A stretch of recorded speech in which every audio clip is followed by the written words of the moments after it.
now they those who carry NMS TV, they will find, right? Because I only gave them the title of KE. I didn't give them the name. So it works. That's now they are going to carry NMS TV, they will find. I only gave them the title of KE. I didn't give them the name. So now they are going to be necessary.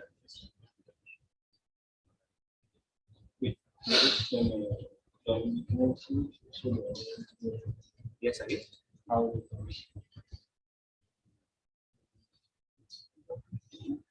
Looks fine, right? You can check your phone.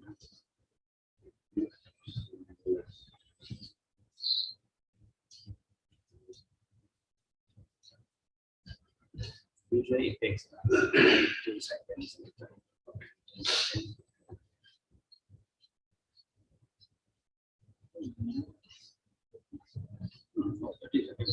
I'm not sure, but maybe possible. Yeah, almost 30 seconds. But I'm trying to make some motions. Usually, thank you very much for doing it.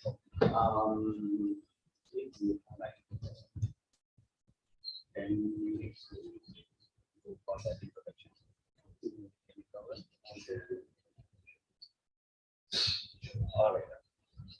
Maybe if possible, you can 9:55. So I go down and bring them up. Okay.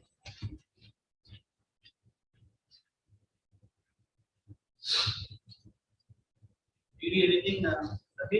Do you need anything? Water? Okay.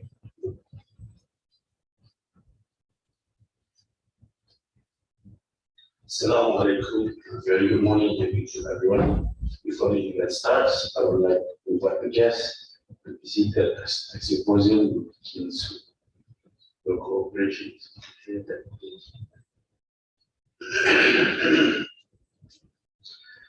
Bismillahirrahmanirrahim. Greetings to Professor Dr. Yeruzalmi bin Mahdi, Dean for College of Economics and Management Sciences, IIBF. Professor Dr. Muhammad Aslam Hanif, Professor, Department of Economics, JMS. Associate Professor Dr. Mustafa Omar Muhammad, Director, Center for Islamic Economics, JMS, IIBF. Associate Professor Dr. Zakka, Department of Economics, IIBF. Dr. Ahmed Zamir Osman, Department of Accounting, JMS, IIBF. Our respected invited guests, Dr. Prof. Dr. Muhammad Akram Dardi, Executive Director, Islamic Research Center, Haji Ahmad Husni Dr. Abdul Rahman, Gurus, Unit Syariah dan Keluarga, Pusat Pengurusan Zakat. Assalamualaikum warahmatullahi wabarakatuh, and a very good morning to our ladies and gentlemen. Welcome to the Symposium on Zakat and its application in the contemporary economy. Praise to Allah, we have been blessed by the chance to get a symposium. Before we start our event, Baca doa. Ada doa spesifik tak? Sekejap. Boleh je. But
There are significant social, economic, and environmental shifts going on almost everywhere in the world. This indicates of structural improvements in wealth status, technological advancement, and the rise of emerging financial developments on all continents. Zakat institution can play an important role in complementing the government's poverty eradication effort, although its scope is for the poor and needy Muslim only. The effectiveness of the Zakat institution in carrying out its duties will depend on several factors. For example, expansion of new resources for Zakat, the collection of Zakat from tangible and intangible properties, systematic Zakat management, efficient Zakat distribution, and a thoroughness of implementation of Islamic law. In this context, the Department of Economics, Kuliah of Economics and Emerging Sciences, is hosting a symposium on Zakat and its application in the contemporary economy for a better understanding of its objectives and dimensions to improve Zakat execution in Malaysia in terms of the prospective ways and capacity. This symposium includes a panel discussion on four subtopics, namely Zakat on MPF pension funds, Zakat on PIM or DK saving and businesses made by the Institute, Zakat on investment and fixed deposit, Zakat on regulated salaries. Let's move on by introducing our speaker and other today's symposium. Firstly, Professor Dr. Muhammad Ahmad is currently the Executive Director of Israel Management Center and Professor at NCIF University. Prior to joining Israel, he was an assistant professor at Untitled Chapter, Human Sciences, International Islamic University in Malaysia. At present, he is a member of Sharia Advisory Council, Chairman of Sharia Board of Employees Provident Fund Malaysia, member of Sharia Supervising Council of Corporate Financial Services Authority FSA, Chairman of Sharia Advisory Committee for Sharia Compliant Fund of Honest Foundation Pride, and other boards locally and internationally. Secondly, Haji Ahmed Hussein, Dr. Abdul Rahman, Senior Manager Sharia and International Relations Unit PTZ, and AIWP, he is also a 70 years expert in Zakat history. He is also an Asas Membership Committee, Sharia Committee After Islamic Bank, and Sharia Advisor Award. His current project is in the final stage of publication for translation of the Zakat and Economy in full deliberation.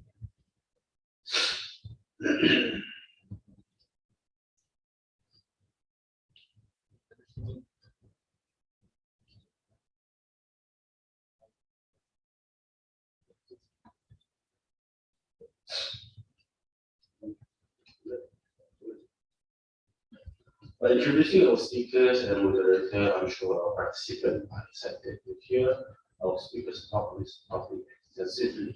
Before that, let me invite Professor Dr. Garajas, new Dean of Sharia Research to give his speech.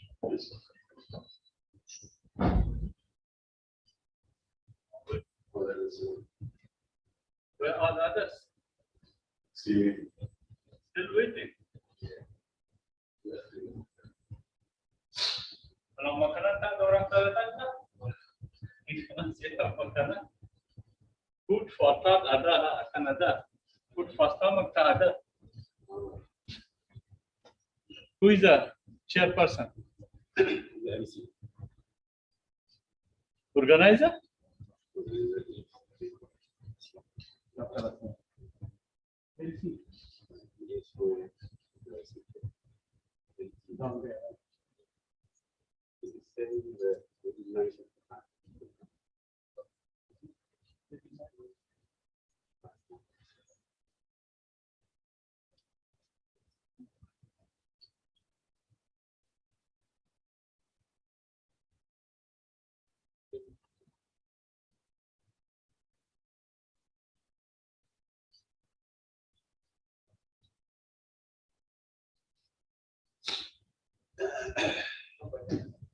was a fruitful session. I'm sure that participants have lots of questions. May I ask the respective question to respect either physically or for the online people, we can ask using Zoom. With the last question, you can see the discussion is more honest with the participant. Invite especially Professor Dr. Mustafa, Director of Islamic Economics, to wrap up the discussion today about what is the future direction for this symposium before we go further. Please look at. With that, we are nearing the end of our symposium for today. Before I end the symposium, I would like to so very to give some ideas that is invited guests for the session. As the saying goes, to everybody new that is attending our symposium itself. Once again, thank you everyone for present our symposium present truly appreciate it. On behalf of the organizing committees, I would like to apologize for the mistakes throughout the rest. I am a disaster of ceremony for the event with Dominator for Hidayah. Assalamu alaikum wa rahmatullahi wa barakatuh. Okay.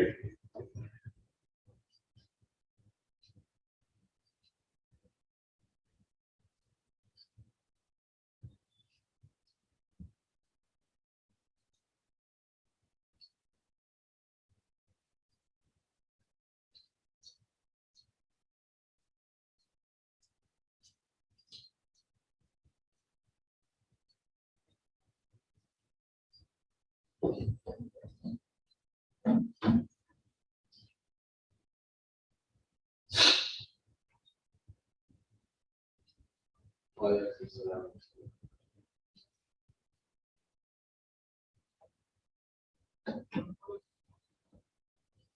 are you doing? How are you? This is the first of the occasion. Yes, I can support you. This weekend, Eh? Okay. Will you wait outside or? No. The protocol here. you can see anywhere. Hmm? You can see anywhere. You say anywhere.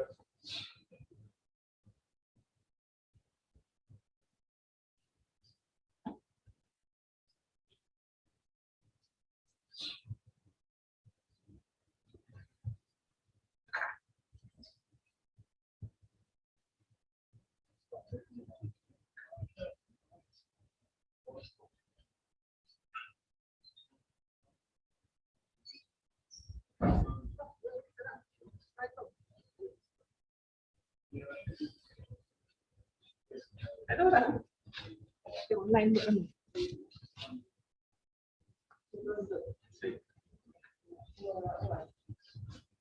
Tak ada kita situ. Tak buat. Oh, nak ni eh. Handle design.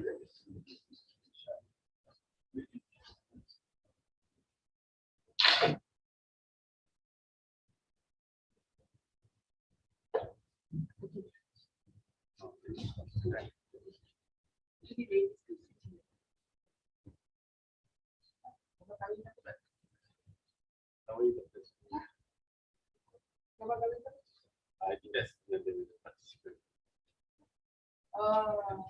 Online.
Students are not required to attend.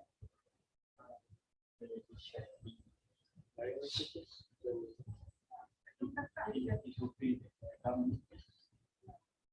embarrassing.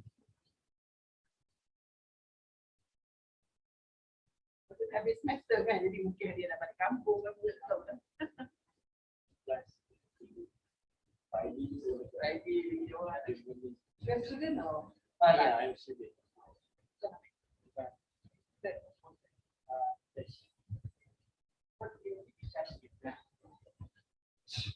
Feedback you for dia dah kan? You got to tell me. Soon lah, graduate.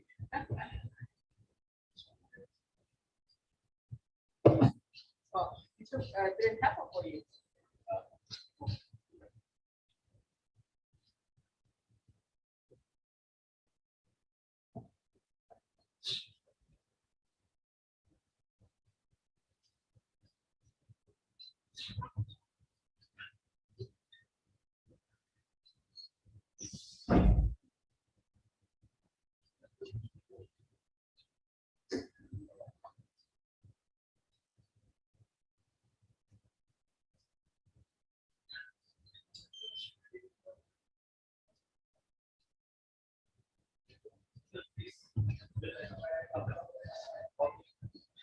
Thank you. Thank you. Thank you, please. Okay, bro.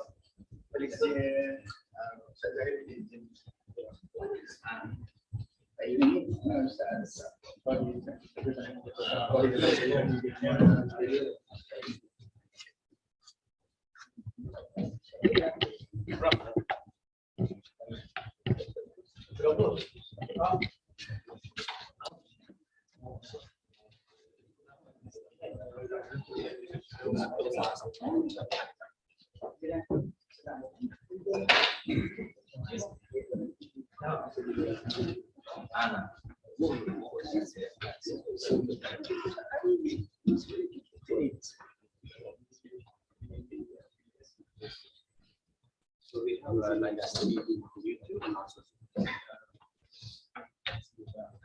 No, yeah.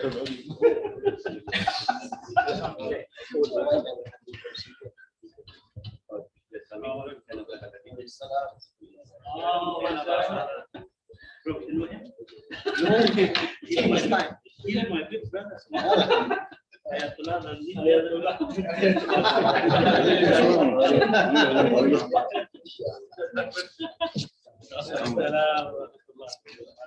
Mashallah.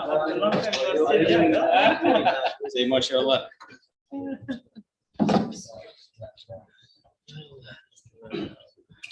Bismillahirrahmanirrahim. Assalamualaikum and a very good morning everyone. Before the event starts, I would like to invite a guest to be seated as the symposium will begin soon. Thank you.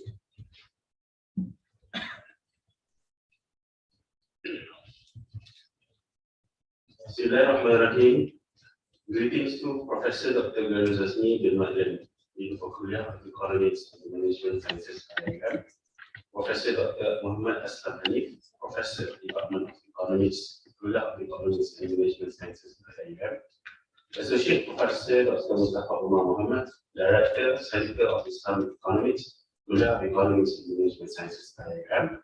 Associate Professor Dr. Zakka Rosiaf, Department of Economics, IIM. Dr. Ahmad Zamri Asman, Department of Accounting, KNMS, IIM.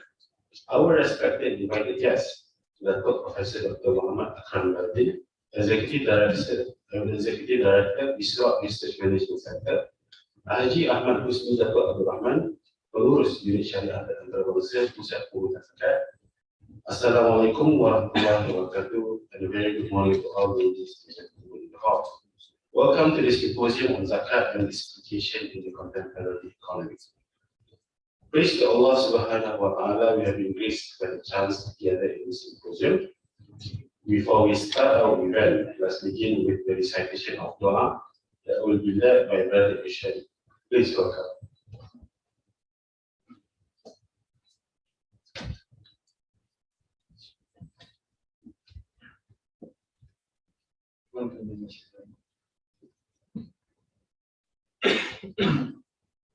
Bismillahirrahmanirrahim.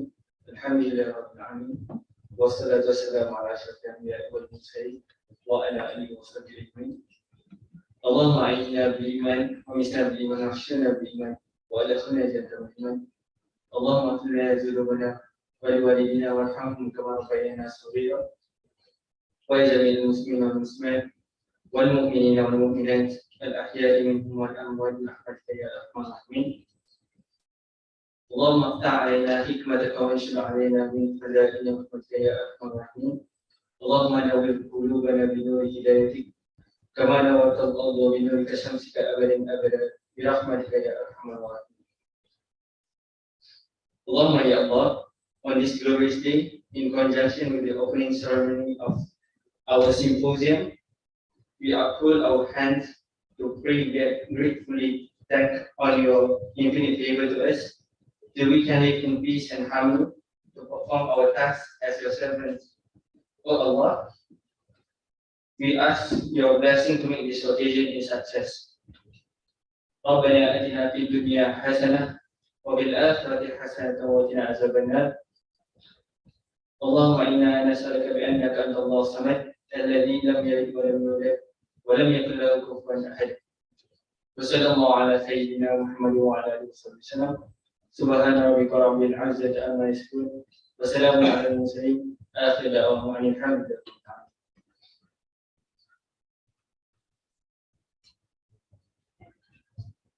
Amin, Amin, Ya Rabbal Alamin. Thank you, Brother Ishadi, for the wonderful dua. There are significant social, economic, and environmental shifts going on almost everywhere in the world. Recent decades have shown extraordinary improvements in vast cities, technological advancement, and the rise of emerging financial developments on all continents. Zakat institution can play an important role in complementing the government's poverty eradication effort, although its scope is for the poor and needy Muslim world. The effectiveness of the Zakat institution in carrying out its duties will depend on several factors. For example, expansion of new resources for Zakat, the collection of Zakat from tangible and intangible properties, collection of Zakat, systematic Zakat management, efficient Zakat distribution, and thoroughness of implementation of Islamic rule. In this context, the Department of Economics, Kuliah of Economics and Management Sciences is hosting a symposium on Zakat and its application in contemporary economy. For a better understanding of the term, its objective dimension to improve Zakat execution in Malaysia in terms of the prospective, previous, and capacity building. The symposium includes panel discussion on 4 subtopics, namely Zakat on ETF and pension funds, Zakat on BIMB or TKH savings and businesses made by the Institute, Zakat on investment and fixed deposit, Zakat on regular salaries. Let's move on by introducing our speakers and moderator for today's symposium.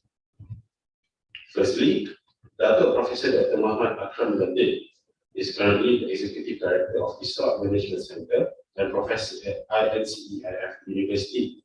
Prior to joining ISLAM, he was an Assistant Professor at the Kuliah of Islamic Legal Knowledge and Human Sciences in the National Islamic University, Malaysia. At present, he is the member of Bank Negara Malaysia Syariah Advisory Council, Chairman of Syariah Board of Employees Provident Fund Malaysia (EPF), member of Syariah Supervisory Council of Labuan Financial Services Authority (FSA), Chairman of Syariah Advisory Committee for Syariah Compliant Fund (SACF) of Amanah Saham National Berhad (ASN), and other boards locally and internationally. Secondly, Haji Ahmad Husni Rata Abdul Rahman is a Senior Manager Syariah and International Relations Unit at PBZ WIWP Mawib and has 78 years of expertise in Zakat industry. He is also an ASAS Membership Committee, Syariah Committee at the Islamic Bank, and also a Syariah Advisor at our Berhad. His current project is in the final stage of publication for translation of Fiqh Zakat by Anwar Qaradawi in full Malay language. For Associate Professor Dr. Azia, he is from the Republic of Indonesia, Russia Federation. Currently, he is an Associate Professor in the Department of Economics, School of Economics and IIM, of the university, teaching various undergraduate and master courses in Islamic banking and finance and Islamic economics. He has published books and several articles focused in ISI Council journals. Since 2015, he has been appointed as a member of Sharia Board of Experts at the National Rating Agency of Russia. Since 2015, he also has been an expert for Sharia Bureau of Bahrain. For Dr. Ahmad Zalwi Osman, Ahmad Zalwi is currently an assistant professor at the Department of Accounting, teaching both undergraduate and postgraduate levels. He is tasked to teach Zakat accounting and audit and assurance service at undergraduate level, while at the postgraduate level he is involved as a course instructor for Islamic accounting and finance and Islamic worldview and accounting. His research interests include Wakaf management, Zakat management, accountability, and geo-studies including qualitative research. And for Professor Dr. Muhammad Aslam Hanif, he is currently attached to the Department of Economics, International Islamic University in Malaysia. He has published various books and articles and conducted research in various areas of economics, development studies, and Islamic economics. His current research interests are in social economic impact, Wakaf, and Islamic economy, and finance, human capital development. He is also actively involved in numerous public and private executive training programs, specializing in Islamic economy and contemporary development issues. By introducing our speakers and moderator, I'm sure our participants are excited to hear our speakers talk on this topic extensively. Before that, let me invite Professor Dr. Gary Zazmi to give his welcoming speech. Please welcome.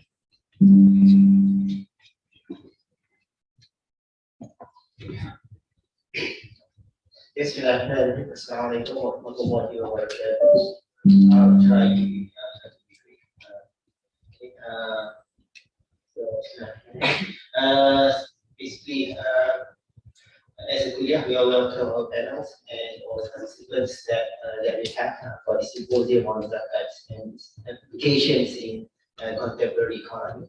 We have participants on in Zoom, and we also have participants in Facebook and YouTube, YouTube and Facebook. Here I'd like to thank the panel that we have over here. Professor Dr. Muhammad Kamaldin, Mr. Haji Ahmad Husni, from PBZ, and from our speakers, we have Dr. Zambis and Dr. Gabur, and of course our moderator, Professor Dr. Aslam Hanif, that's going to moderate this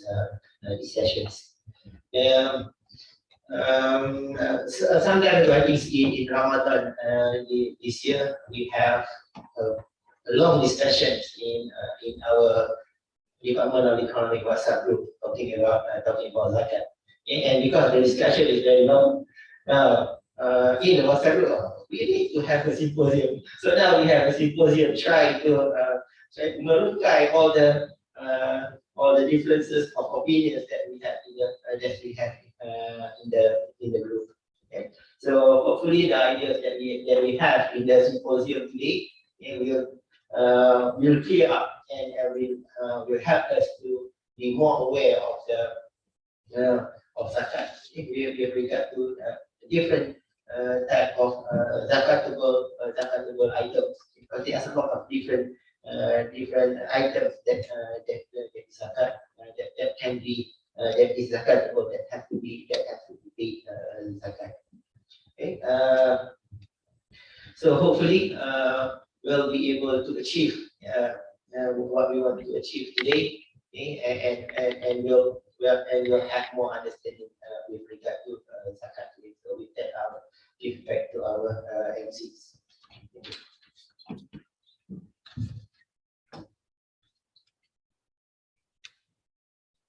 Thank you, Professor Garuzasmi, for the speech. Without further ado, I'll pass the floor to our moderator for today, Professor Dr. Muhammad Aslam Hanif. Please welcome. Bismillahirrahmanirrahim. Thank you very much, MC, Prof. Velu, Mustafa, and colleagues, and fellow panelists. Firstly, let me just welcome everyone on behalf of the moderator with the blessings of Almighty, inshallah, and give my salam. Assalamualaikum warahmatullahi wabarakatuh. As mentioned just now by Dean, this was something that we were talking about in our WhatsApp group, and I think I made the mistake of proposing that there should be a symposium. And therefore, as in tradition, when you propose something, then you get to have to see it through. So that's why I'm sitting here as moderator. But I am very happy to take the task, because I think from the discussion that we had in the WhatsApp group, we realized that even though we were all academics and I think nearly everyone with PhD, when it came to the issue of zakat, especially in contemporary context, I think many of us had various opinions. And so this idea that we should have a symposium, or in fact, I would even say we need to have a series of symposium after this to discuss this very, very fundamental issue. If I can just remind everyone, I'm sure everyone knows the importance of zakat, the fact that in the Quran it appears in numerous places together with salat, so meaning to say there is a very central focus on the importance of zakat. It is, of course, one of the rukun of Islam, and therefore it's very, very central to our obligations as Muslims. But it also has more than just, I can say, a more specific ritualistic requirement of paying that zakat. It has a very, very huge economic and socio-economic impact on society. So I think this is the reason why we are also doing this. Our speakers today come from relatively varied backgrounds, although there is maybe a little bit of bias towards the fiqh orientation. So I'm assuming that today's first symposium may actually be spending a little bit more time on the fiqh and Sharia issues related to zakat, because that was actually the main concern in our WhatsApp discussion. So a lot of people were talking about it. And I noticed some of the areas, zakat on EPF and pension, I think that was our team's way of telling some of us who are soon to retire that there is a zakat payment, and our Ustaz Ahmad Husni is smiling away because it's probably going to go to zakat authorities. And also the issue with regard to, this whole idea of perception, that when you put your money with Bank Islam or with Tabung Haji, that the zakat is already paid. And there was a lot of discussion whether it's actually paid or you actually need to do something before it is paid. Yeah? And then of course, investments, versus savings, and finally, of course, on our salaries, which until very recently, I think was still something debated. Maybe Chef Rawi's book maybe was the one that pushed forward the idea that we need, to be collecting zakat on salaries. And I think it is still debated, maybe in some jurisdictions. Yeah, so lots of issues, and I don't want to give an extra long introduction.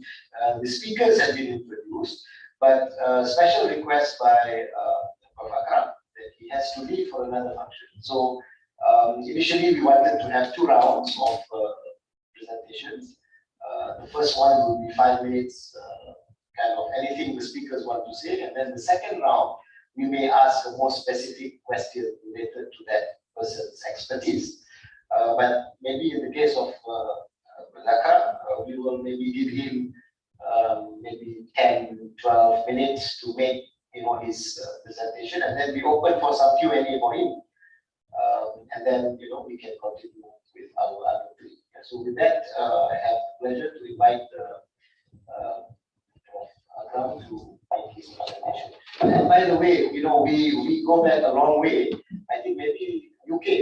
I think many of us were doing our PhD in UK, and we met during IIUM function because you were in Edinburgh, Glasgow, and we were in Prof. Rokia and we were in England, in East Anglia, so we met only there. So with that, please, Prof. Akram, the floor is yours. أعوذ بالله السميع العليم من الشيطان الرجيم بسم الله الرحمن الرحيم الحمد لله رب العالمين والصلاة والسلام على أشرف الأنبياء والمرسلين وعلى آله وصحبه أجمعين اللهم لا علم لنا إلا ما علمتنا إنك أنت العليم الحكيم اللهم لا سهل إلا ما جعلته سهلا وأنت تجعل الحزن والصعب إن شئت سهلا أيها الإخوة الكرام أحييكم بتحية الإسلام السلام عليكم ورحمة الله وبركاته. Alhamdulillah, first of all, we praise Allah subhanahu wa ta'ala for His grace and mercy. And then we meet today. Thank you very much to Brother Dean of Kuliah, the Prof. Aslam, furthermore, I think all our colleagues here. And it is always a pleasure for me to come back to IIUM. And I think perhaps this might be one of the earliest interactions that we have after the pandemic. I think all this while we have been, meeting each other online sometimes and whatnot. Alhamdulillah, we thank Allah subhanahu wa ta'ala for His grace and mercy that Allah has given us a chance for us to continue our life. Now, I'm not going to take too much of your time. And actually, yesterday when I think brother contacted me to speak, so I told him, okay, I can give some of my time because I already have some other scheduled meetings, so I can squeeze it in between. And Alhamdulillah, I give today. Now, brothers and sisters, zakat is all of us know, as mentioned by Prof. Aslam earlier on. It is a very important subject in our life. Okay, all of us know that we have the spiritual aspect of our life. See, we do the ibadah to Allah subhanahu wa ta'ala. We do prayer, fasting, hajj, and whatnot.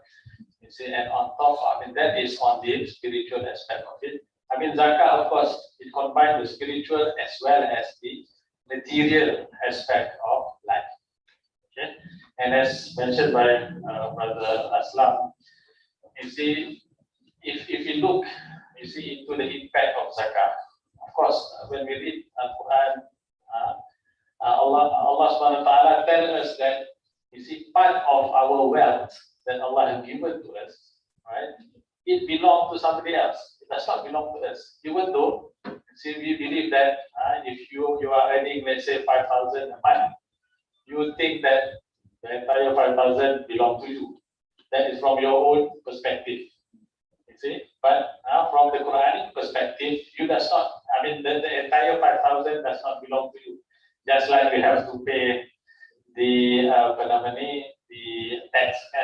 You have compulsory or mandatory obligation that you have to pay. Similarly, Zakka is also mandatory from the Sharia point of view, even though from the legal point of view, see, I mean, there might be certain issue when it comes to enforcement. Tax, yes, I mean, you don't pay tax, you will be chased by the LHDN. But if you don't pay zakat, I think the religious authority have no power at the moment to chase you, you see, and to compel you to pay zakat. But from the Sharia point of view, it is something which you have to pay. All right. Coming to the reality that we are in now. If we look into the Islamic finance industry, the expectation out there is that when we have Islamic economic system, when we have Islamic finance system as it is now at the global level, at the local level, you see the expectation is that when we have Islamic finance, Islamic economics is supposed to solve all the issues related to, you talk about poverty, you talk about, I mean, the disadvantaged group in the society and whatnot. You see, this is the expectation of the people. They are not wrong. Okay, they are right. Because we always tell them that Islam provides you with all the solution. Fair enough, right? But then the solution is there. But the issue is that how do we apply the solution? I think there where the gap is. Look at the Islamic financial system at the moment. I mean, there is I would say, disconnection between Islamic financial system. We talk about the different products, banking product and whatnot, you see, but there is no real product, you see, that connects wakaf, zakah, sadaqah, and whatnot, you see, with what we are doing. Whereas, I mean, all these are the safety net. They should be connected to each other. If we are able to do so, okay, alhamdulillah, I think inshallah in the future, then that to a certain extent, I'm not saying that we can solve all the problems, no, but at least to a certain extent, I mean, we can improve, you see, the living of the people, and we can close the gap between the have and the have-nots, right? But then I have some experience, you see. I mean, working, and we are developing some of the product. I'll give you some example. Now, wakaf, for example, all right. Now there are certain entities, IDB Indonesia recently, okay, they have issued sukuk, right? Wakaf sukuk. Actually, initially we at Israel we developed we have the team that developed the structure. We presented it to the Sharia board of IDB, see, and even our own internal expert. And alhamdulillah, I mean, it was accepted, where we have the feature of perpetual as well as temporary wakaf. See, and that model, see, I mean, some of the jurisdictions are using the same, more or less the same model. You see, with some tricks there and here. So we hope that, you know, I mean, this kind of innovation, right? I mean, if we are able to bring it forward to a certain extent, there will be a connection. Okay, you have sukuk. I mean, sukuk is which is known in the entire globe. But then, how do you put the element of wakaf so that part of the entire proceeds that you get from issuing the sukuk, okay, can go to the needy, to those people who are in need. In the Yapim, I'm also involved in Yapim. There is some from Islam. We are working with some religious authority, Zakka authority. One, how you see now, of course, I mean, one of the function that is being undertaken by Zakat institution is that they disperse zakat. Now, how can we use that zakat money as a collateral, right? Meaning that, of course, I'm not going to go into the fakey debate. People might debate. I'm not going to go into all that debate. All right, I mean, put that aside. Now, when bank want to provide financing to anyone, one of their concerns is that whether this person have the capability to pay back or not, right? I mean, the credit scoring and whatnot. So many people are left out, even though they have the capability, the makcik yang jual goreng pisang dan di jalan tu, kan? I mean, she has a very steady cash flow sometimes, right? But because she don't have the means to expand her business, now how do we assist? Okay, so why not zakat money? Okay, this is your zakat money, 1,000, 2,000. We put it with the bank as collateral. It is yours as collateral, and the bank will give you financing, expand your business. You can pay monthly to the bank, you see, and at the same time, the zakat money is there for you for contingency purpose. Okay, that is one. The other one is that gold. Yapim is known for its gold business. Okay, again, I mean, more or less the same concept that we are working with some entities. You see how we will give certain part of it, and the other entities will give certain part of it. So the gold is deposited with the financial institution as collateral and whatnot. See, so that can go towards helping the poor, helping the needy. All right. Okay. I mean, these are some of the innovation I believe that we need to go into it and try to connect the dot. See, in order for us to bring Zakka to another level. Now, since I'm also the person in charge of the chairman of the EPF Zakat, EPF Sharia Board, you see, maybe before I stop, I will touch upon some of the Zakat aspect of EPF. Like, if you have any questions later on, perhaps you can always share with me. Of course, you see the model that we are using, I think since day one, when we developed, as you know, that 2017, the Islamic scheme, okay, of EPF, you see, Symposium Syariah, we call it. Symposium Syariah started in 2017, and alhamdulillah until now. So since day one, see, I mean, the responsibility of the payment of zakah is with the pencarum, meaning that with the individuals. EPF does not take the responsibility of the payment of zakah. But then, if you look into the FAQ in EPF website, I mean, there are two methods. Okay, the first method, of course, I mean, there is the debate. You see why the first method is that you pay zakah at the end when you have the full control of the money.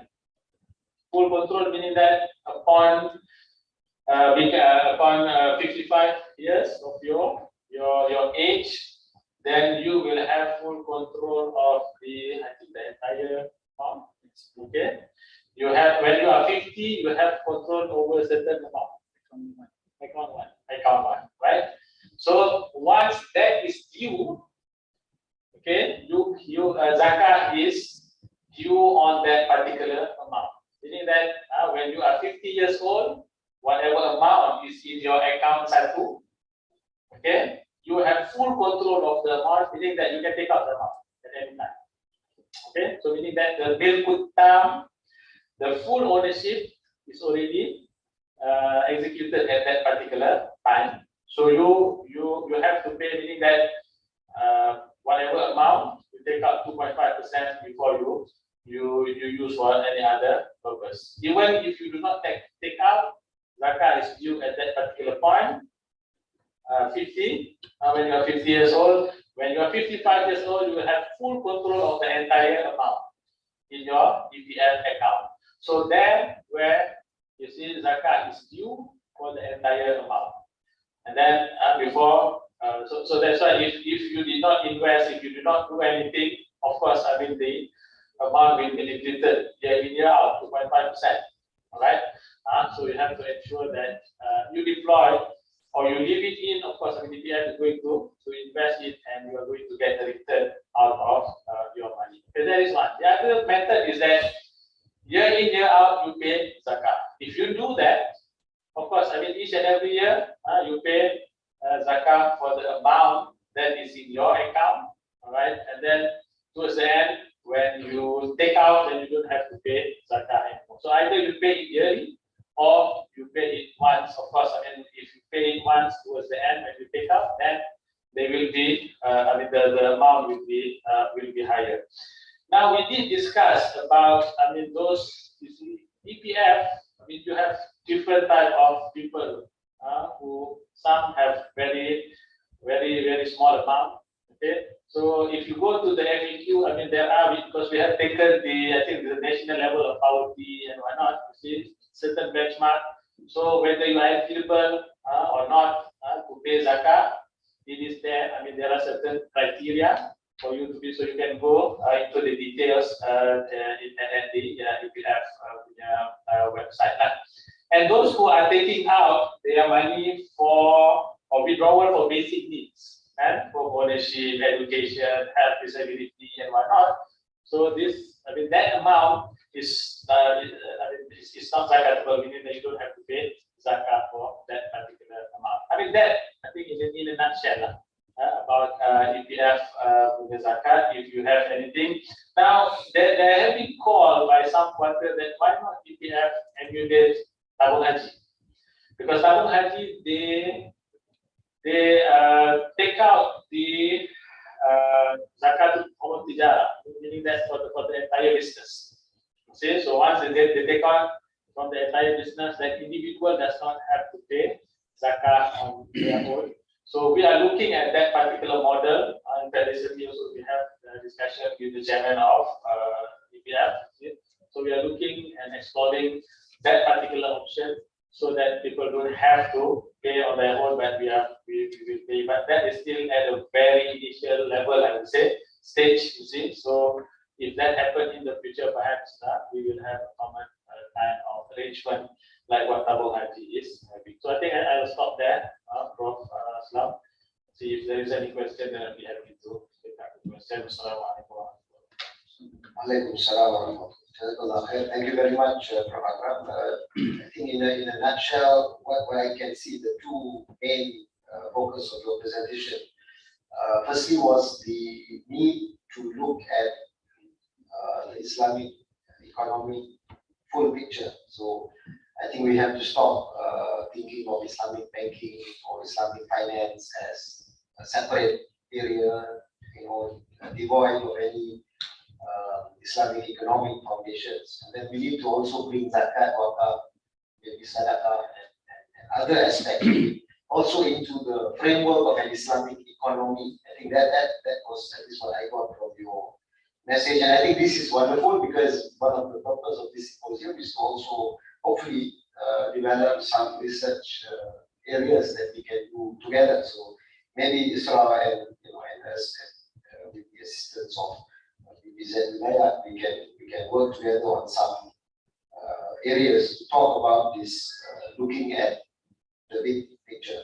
The second focus that you gave was on specific issues of the uses of zakat.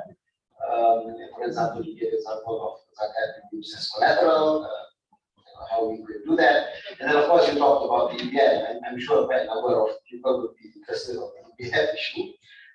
You said 50, you said 55, but the system is also that if you don't do anything at 55, you don't have access to it until you retire at 60. Right? So then that would also be another thing to consider, right? And of course then the whole issue of comparison with Tabung Haji. I've also heard people say even Tabung Haji, they are paying the business zakat. But then when you get that money, it's now you are getting it. So there are people who feel that you still need to pay something because it's now coming to you as a form of savings, right? So a lot of debates, and maybe we need to do some discussion on this. So with these few comments, maybe I open to questions from the floor for Prof. Zakka, because he will need to leave. So please. Assalamualaikum warahmatullahi wabarakatuh. Thank you very much for my elder brother. Actually, we talk about the zakat and also the amount that is included, but we have to remember that I was thinking about this issue for a long time, and then I didn't have the place to raise the question. So I think this is the right time to raise the question. when we talk about the EDF, so we have to remember there are some people who are paying the salary monthly. So my opinion was that if I run this curriculum, in my view, according to my understanding, since we are paying the Zakat every month, and the requirement for the payment of Zakat is that it has to fulfill two conditions. One of the conditions is that, it reached to the nisab, and the other condition is that 1 year is passed, then we have to pay, and yet we have some amount. Saving in that saving reached to the level of nisab. So in that case, we have to pay. This is the original ruling pertaining to it. So now, since the time has changed and also the mode of payment, the earning of the people has changed. So now people are working, they are earning monthly, and therefore we are paying the zakat monthly. So let's say if you are paying monthly zakat and then you are paying for the ETF, we have saving there. So as if you are going to, it resembles the situation whereby if you are as if we are slaughtering the same goods twice. So once we slaughter is done, so why shall we do it again? So now the question is it possible, is it correct or not? This is by the end of the year, we have already paid monthly salary. So we calculate how much we have paid, and then we compare the amount the saving of detail which we have, whether that amount is sufficient for the 2.5% of it. If it is sufficient, so we don't have to pay. Because it is already paid, and we have paid in advance already. So, but if it is not sufficient, we have some other account, some other amount or whatsoever. So we have to add that one. Okay, so the question is, if you're paying monthly zakat, do you need to still pay EPF at the end? Yeah. Okay. Can we just get maybe one or two other questions? Yes. My name is Assalamualaikum warahmatullahi wabarakatuh. I'm Iwan. Thank you, Dr. Akram. Just one question. Now that I think we have agreed that basically we cannot detach Islamic finance from Islamic economy, so we have to basically have an overall look at the whole thing, the whole scheme of Zakat or EPF and other things. I just would like to ask your opinion or your response to this issue of, let's say, if we are to compare, because the issue of justice and fairness, I think is very important in Islamic economics. So if we are to compare those who receive EPF and those who are on the pension scheme, the pension scheme will be throughout, as long as the person is alive, he or she will be able to be entitled to get this monthly pension, forever. But with regard to those who receive EPF, basically, ideally, he or she need to divide or allocate that amount that he or she received after retirement for the remaining period of time, because he or she will depend on that amount to sustain his or her life. Until they die. So if we go back to this issue of justice, those who are on the pension scheme, they would not be basically required or zakat. So how would you then respond to this issue of justice and fairness when we are to compare these two things? Because again, those who are on this EPF, they have to depend on that as their source of living until they pass away. So that's just my question. Thank you very much, everyone. You on EPF scheme, like us in IUM, we have to pay the zakat when you retire. Whereas those who are on pension, they don't have to pay, right? So I think the thing that is being raised here is, should there be some adjustment to what you actually pay zakat on? Maybe 20 years or 25 years of life, so you take it away from your EPF amount. That maybe is the implication. Okay, that's the second comment. Let me just go here. Anybody on this side? Yes, sister. Yes.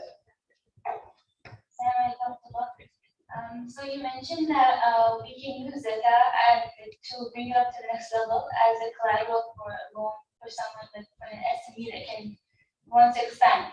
So my question is, Zakka is obviously it has like a particular asnaf that we can give it to and stuff. And then nowadays, conventional bank banking is very common, and the loans are based off of interest. So like if you're using Zakka to get a loan off of interest, that's like, so is there like there's a ruling that which loan we can get for that Zakka?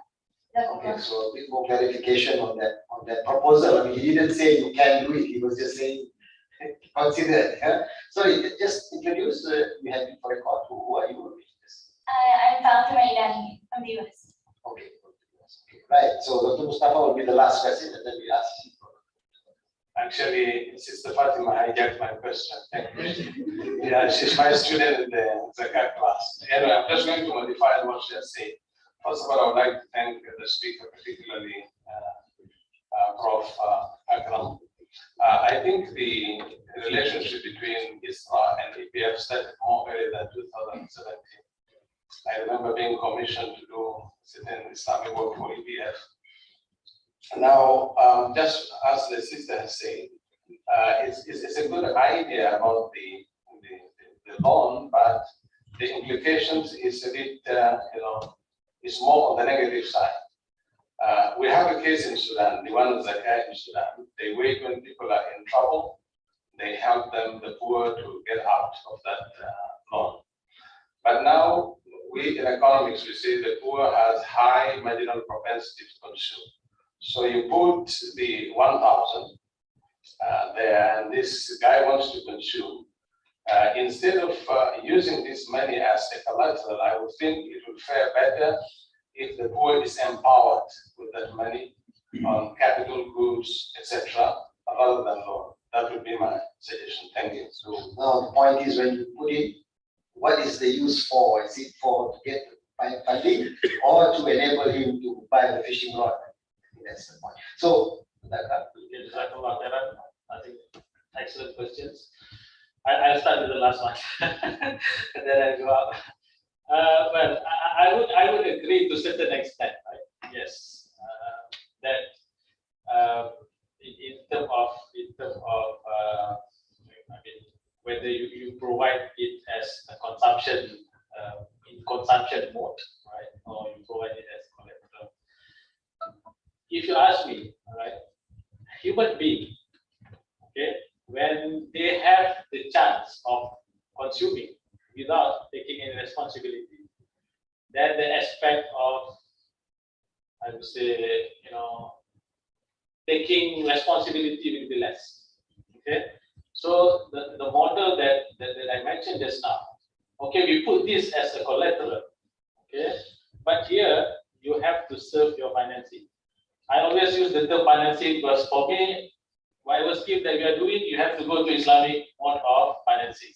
Okay, I have never used the term loan here. Okay, so please bear in mind. You see, if you are dealing, you have to deal with Islamic financial institution, not the conventional. Conventional is out of the picture. See in my presentation. So the urge is always there. You see, I am taking, let's say, 10,000. Yes, I have this collateral. You see, but at the same time, if I don't pay, the bank is going to chase me. See, so as a human being, I believe that this aspect is also important for us to discipline people. And also, of course, due diligence, no doubt about that. We have to have a very strict due diligence, meaning that even what we are talking now, you see, the scheme that we are developing at the team now, you see, I emphasize to them, I want to see what is your due diligence process. I don't want you to just give to anyone, you see, and it will go astray. Those people who are not capable, of course, there might be other way for us to assist them through consumption mode. But in this case, of course, there are a lot of work involved. Loan, I think I have addressed that because I do not intend for people to use this scheme for conventional loan and whatnot. See, in terms of pension scheme, EPF scheme, interesting. I'm not giving fatwa here, but I think this is one of the areas that we really need to look at. What I'm saying is that if you can compartmentalize, right, because there are people who use their, and I think EPF have the scheme that instead of taking out the entire amount, okay, you will take it out throughout. You see your life, let's say 1 month you take out 5,000 to serve your need. If it can be compartmentalized that way, I believe that is my personal view, right? This is not a general fatwa. Okay. Okay. So we can base our calculation. If that particular amount is less than the nisab, then we don't have to pay zakat. Similar to the pension scheme. But again, you see, perhaps further study will be needed. You see, because very interesting point that you raised further. You see that yes, if people are taking pension, of course, because there is no nisab, they don't have to pay. So if we can compartmentalize, perhaps that is one of the way. Okay. Maybe also because of the I think healthcare costs. Those who are on pension scheme, they will get better treatment when they go to public hospital. Those on EPF, we have to pay more if we go to for treatment. That's why we always emphasize that those people who take out or use their money for basic needs and whatnot, that they don't have to pay zakat because they themselves are in need of the money. Otherwise, we will be depriving them, see, from utilizing their own right. And I think the first question, yes, again, interesting point that you raise, but we have to understand that you see the EPF contribution, there is the employer portion, there is the employee portion, right? The employer portion, yes, perhaps if you are paying zakah again, I'm not very much sure whether the zakah which is done on individual. See, whether you are paying zakah on the remaining amount that you receive, because after deduction you have EPF, so blah blah blah. You see so many deductions, and then you have certain amount. If you are taking out 2.5%, meaning that you are not taking into account the deductions. So again, it goes back to the calculation and also the employer portion. Employer portion, of course, it does not go into your salary slip, it goes directly to EPF. So that one, I'm very sure that it is not, zakat is not paid on that portion. So again, coming back to the calculation, we need to look into the detail. But sometimes it might be very tedious. You see to go out to that detail. Actually, I'm saying what I'm saying is that they say we have paid for 12 months for the whole year, and the amount which we have paid for what you were saving, we haven't done EPF account for whether it is a portion of the employer or the employee altogether taken altogether. So that amount which we have paid is sufficient for 2.5. So it should be considered to be done right. Yeah. Otherwise, as I mentioned, it's not Agreed. Yeah. But then that will entails the calculation by the individual. See, in which not many people are willing to go through that particular route. Is quite tedious sometimes. Jazakallah, thank you very much. Just on this one issue, I think we have seen so many views and issues that come into play. And I think what I found so interesting, we have economics dimension coming in, we have an accounting dimension. Dr. Zamri will be the one that will be doing the detailed calculation as to how much you have paid zakat on. Is it on the remainder after you have taken away the EPF deduction, or you are including the 23% into your salary when you pay zakat? Right? So these are the most specific things. And I was looking at Dr. Ghaffur taking notes, so I'm sure he has a lot of views. Yeah, but doesn't have time. And he's going to give the Russian Federation on zakat after this. Yeah? And whatever it is, Ustaz Ahmad is very happy because at the end of the day, the money will go to PPZ. So, alhamdulillah, everybody is happy with the discussion. Okay, I have to leave. I'm so sorry. Thank you very much to Prof. Akram. We really hope, I think I say it for everybody here, we are going to probably have further discussions on this, and we really hope you will be joining us. Okay.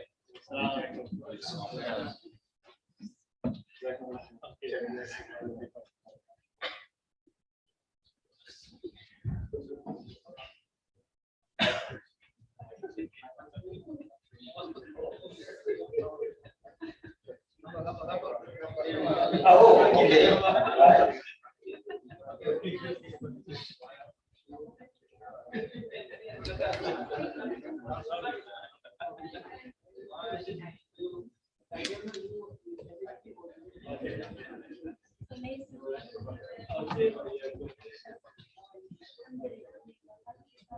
Okay, let's continue with our session. I'm going to make a kind of a maybe slight modification to the plan because of this change. I think if we have the 2 rounds, it may be a little bit disruptive. So I would just maybe like to ask the speakers in the order that is stated here. So the next would be Hussein. Based on what you have heard in the questions and in the presentation of Akram, plus your own views, maybe from a management and administrative point of view, being in the agency that collects zakat and also, of course, maybe distribution. I would like to just leave it to you to make your contribution, maybe for about 10 minutes, and then you go to the third. So, Father, السلام عليكم ورحمة الله وبركاته. بسم الله الرحمن الرحيم. الحمد لله والشكر لله والصلاة والسلام على رسول الله وبعد. رب اشرح لي صدري ويسر لي أمري واحلل عقدة من لساني يفقهوا قولي. اللهم لا سهل إلا ما جعلته سهلا وجعل الحزن إذا شئت سهلا. ربنا يسر لنا ولا تعسر وإننا خير وصفاء. Please Allah subhanahu wa ta'ala for his mercy and guidance, and we get able to seek his blessings, inshallah. Thank you, beloved moderator, Professor Dr. Muhammad Aslam Hanif. It should be me who moderate this symposium because I feel very humble, very small, although I'm the largest in size amongst all. There are all basically Professor Sifus, Mahagurus, and Master G. As for me, I'm here today as a student, presenting my bypass session, sharing my findings, and waiting to get examined. So, Allah please help me. Professor Dr. Zazmin Nabani, Dean Economics of IIM, Associate Professor Dr. Mustafa Muhammad, Director Center of Islamic Economics, distinguished and my beloved panelists, Professor Dr. Muhammad Ramadan, Associate Professor Dr. Gapur Uzier, Dr. Ahmad Zamri Usman, and my fellow brothers and sisters.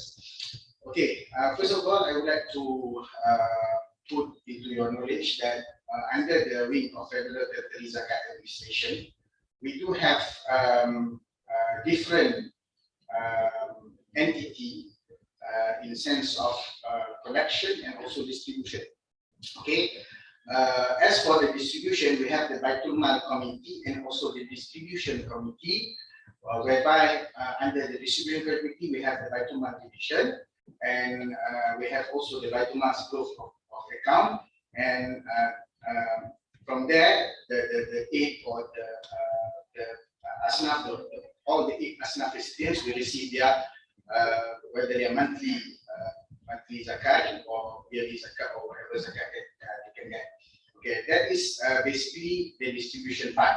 As for the collection part of the zakat, we have the designated company created by the Federal Territory Zakat Administration, whereby under the name of Harta Suci Sendirian Mahat, and operates officially as Pusat Pengurutan Zakat Majlis Agama Islam Wilayah Persekutuan. Okay, behind that we have the vehicle or the company that is Harta Suci Sendirian Mahat, being audited internally, externally, and also being audited by the General Audit, and being audited by the Religious Council, the National Audit, and also being monitored by the Fatwa Council, because we have the Mufti of Wilayah Persekutuan in our board members. So anything that relating to Sharia governance and also compliance will be presented to the Fatwa. Okay. Therefore, we have the Zakat Collection Center or PTZ, initially meaning Pusat Pengurutan Zakat or PSK Zakat. Okay. Okay. When we're talking about Zakat and economy, I would like to maybe give an example, because when we are talking about the economy, we have the surplus unit and also we have the deficit unit. Okay, correct me if I'm mistaken, if I'm wrong. So the surplus unit is basically Muzaki. Okay, we are collecting zakat from the Muzaki, the surplus unit, and the deficit units is basically the asnaf or the 8 recipients of zakat. And we have the authority who collects and also distribute and also control in the sense of managing the money, doing the accounting, doing the most intriguing part of having the collection and also auditing and whatnot, to ensure that the zakat money being utilized wisely and being delivered to the asnaf according to, if you want to know about the scheme, we have nearly 30 schemes deliberated from the 8 asnaf, 30 particular schemes for us to ensure that the recipient will receive the zakat accordingly, inshallah. Okay. Surprisingly, this is for our brief knowledge. Surprisingly, the zakat collection during the pandemic years reached its all-time high in 2021. Okay, the collection increasing tremendously because we are expecting the downturn of zakat actually during the pandemic. But alhamdulillah, with the grace of Allah subhanahu wa ta'ala, people are paying more and more. Okay, alhamdulillah, that is the magnificent. I don't know, maybe the hidayah from Allah subhanahu wa ta'ala that is to be included in the equation. Bring out the hidayah equation, we will have nothing. Okay, we really have nothing. Okay, the real challenge for me, this is my point of view to start. Okay, the real challenge is how to synchronize between the fiqhi views. We have all the fiqhis, all the fiqh mind over here, all the sharia mind, to synchronize between the fiqh minds, the fiqhi views, and to put it into practice. That is the most intriguing challenge that we have to face. The continuity and the relativity of the fatwa itself, and so on. As we discussed before, based on the questions and also the presentation by Prof. Akram before, zakat, we do present to the fatwa zakat as microfinancing, but I remember vividly remember having a challenging debate between me and also the members of the fatwa council who am I to debate that. But there's a lot of merely I would like to say they are trapped with the classical view and also with the classical method of jurisdiction, zakat jurisdiction. So it is quite a hard and quite a challenging matter for us facing nowadays, that we are moving towards the new ideas of collecting zakat and also the new ideas of implementing zakat and the new ideas of utilizing the zakat money. We are not we are not relying more on the usage part, the utilization part of the zakat, merely giving the zakat directly to the recipients, and the recipients just spend it and that's it. There's no gain, there's no whatsoever. Zakat is also not also as microfinancing, zakat macro takaful, for instance. Okay, move forward, zakat as collateral. That is one of the ideas that we have actually in the zakat authority. But yeah, when we talk about fatwa and whatnot, that is the challenge that we have. Therefore, I welcome for any comments, suggestion, and also discussion for the betterment of the zakat industry. As for the topic zakat, the current practice, zakat on EPF and pension funds, I would like to thank Dr. Akram because he basically covered most of the on zakat on EPF and pension funds. Zakat is to be paid immediately 2.5%, after withdrawal. This is our current practice. Upon the withdrawal, they have to pay zakat. Every individual, whether they can come to our counter or they can pay zakat online, they have to pay immediately after withdrawal 2.5%. This is regarding the zakat EPF from the fifth view.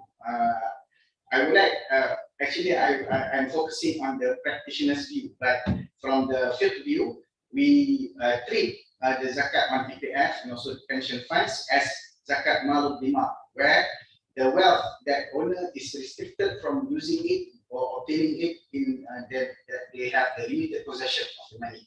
So when it is when we have the full ownership of the money, we have to immediately pay the zakat, just like the scholars' view on the mal dimar.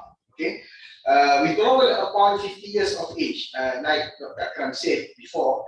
Upon 50 years of age, we have the power, or we have the possession to withdraw our the account money from the EPF.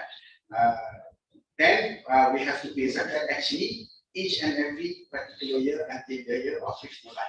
Okay, from the account money. Okay, as for withdrawal for education, for health, for first house. Okay, because EPF only giving you the opportunity of withdrawal or withdrawing the EPF fund for your first house. Maybe the first house using EPF, we can say that. But that is your second house. So that is not exempted for zakat. Zakat only for the first house. Regardless whether it is for the first wife, second wife, third wife, or fourth wife. Meaning the first house. Okay. And also withdrawal regarding Hajj and Umrah. There's no zakat needed to be paid for the Hajj and Umrah. And also recently we have the extra withdrawal. Let's study. I want to withdrawal. Okay. I need to withdrawal. For those who are in need, there's no zakat applied.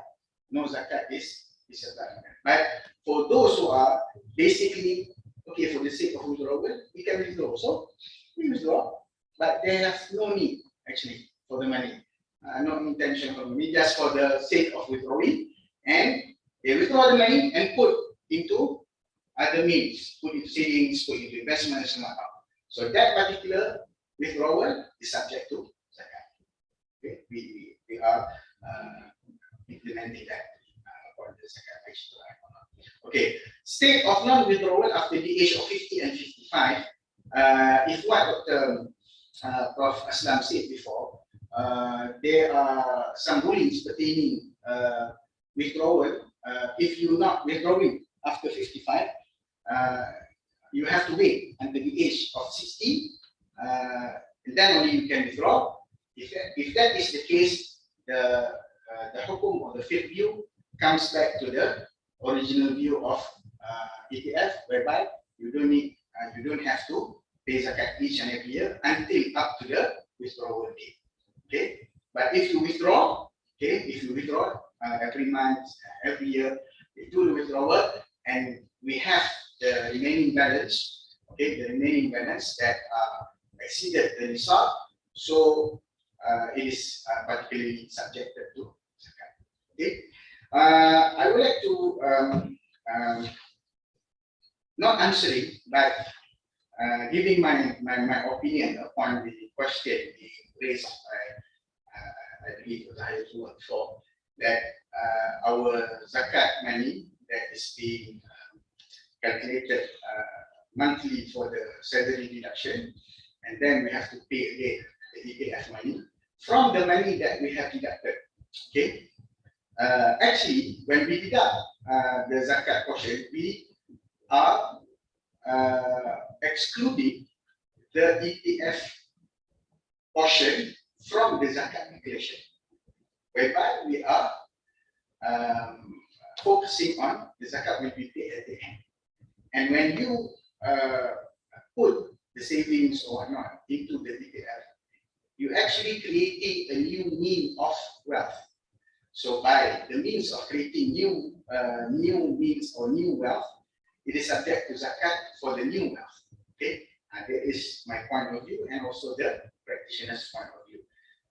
If we are, if there are more to discuss, we are open to discussion. Okay, and also for the issues of justice and fairness raised by my beloved brother Dr. Iwan, we are in the same alumni school, so to make the to ambil hati lah. Okay. We are aware about the basic needs, but during our along our experience, okay, there are people who are they are in need of the money, but usually it is not for us to joke, but usually they will die first before the money goes finished. Okay, usually they will die first before the money finished, and the zakat is only 2.5% out of the whole amount. And by calculation, please correct me again if I'm mistaken, if I'm wrong. By calculation, the money will deprive or will finish up to 40 years of the age. Let's say, he took the pension at the year of 60. He get some of the money. The money will only be will merely be finished at the age of 100. Do you believe that you can be there until up to the year 100? Okay, just now our 102, right?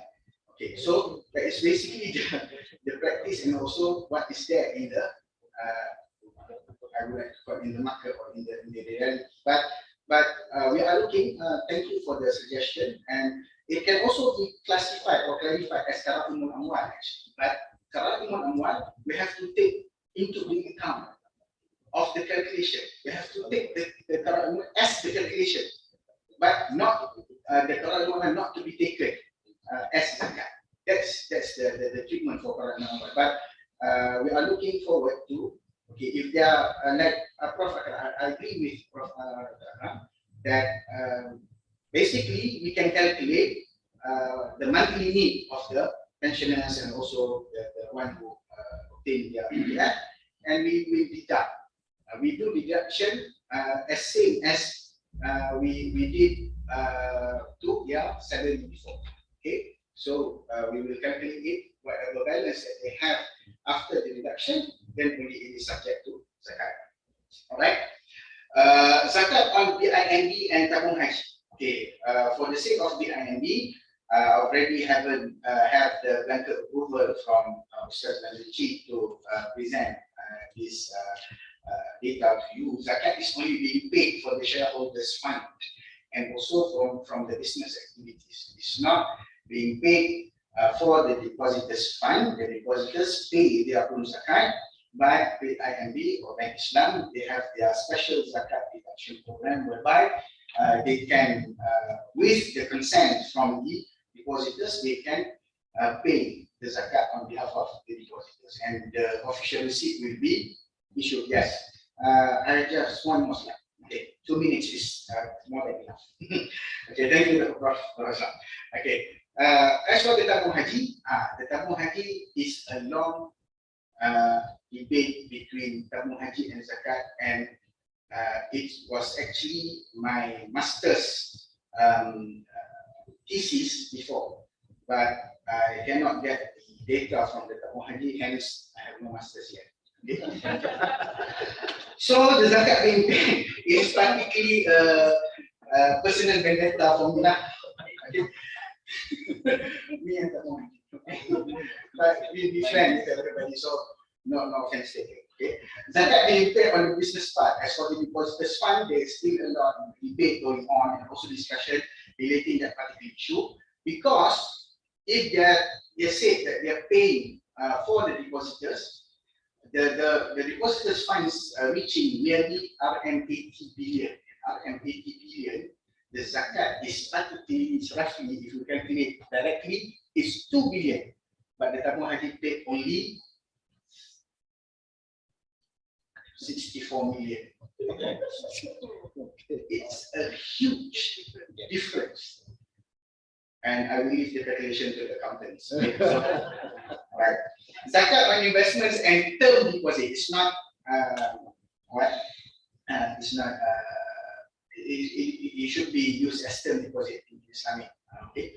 Zakat 2.5% on the whole amount, principal plus profit, minus any cost if available. In investment, you have for example, you buy shares, you have the buying cost and also the selling cost. So you have to deduct the cost first, and then after that you get the amount, the total amount, and we have to calculate 2.5% out of that.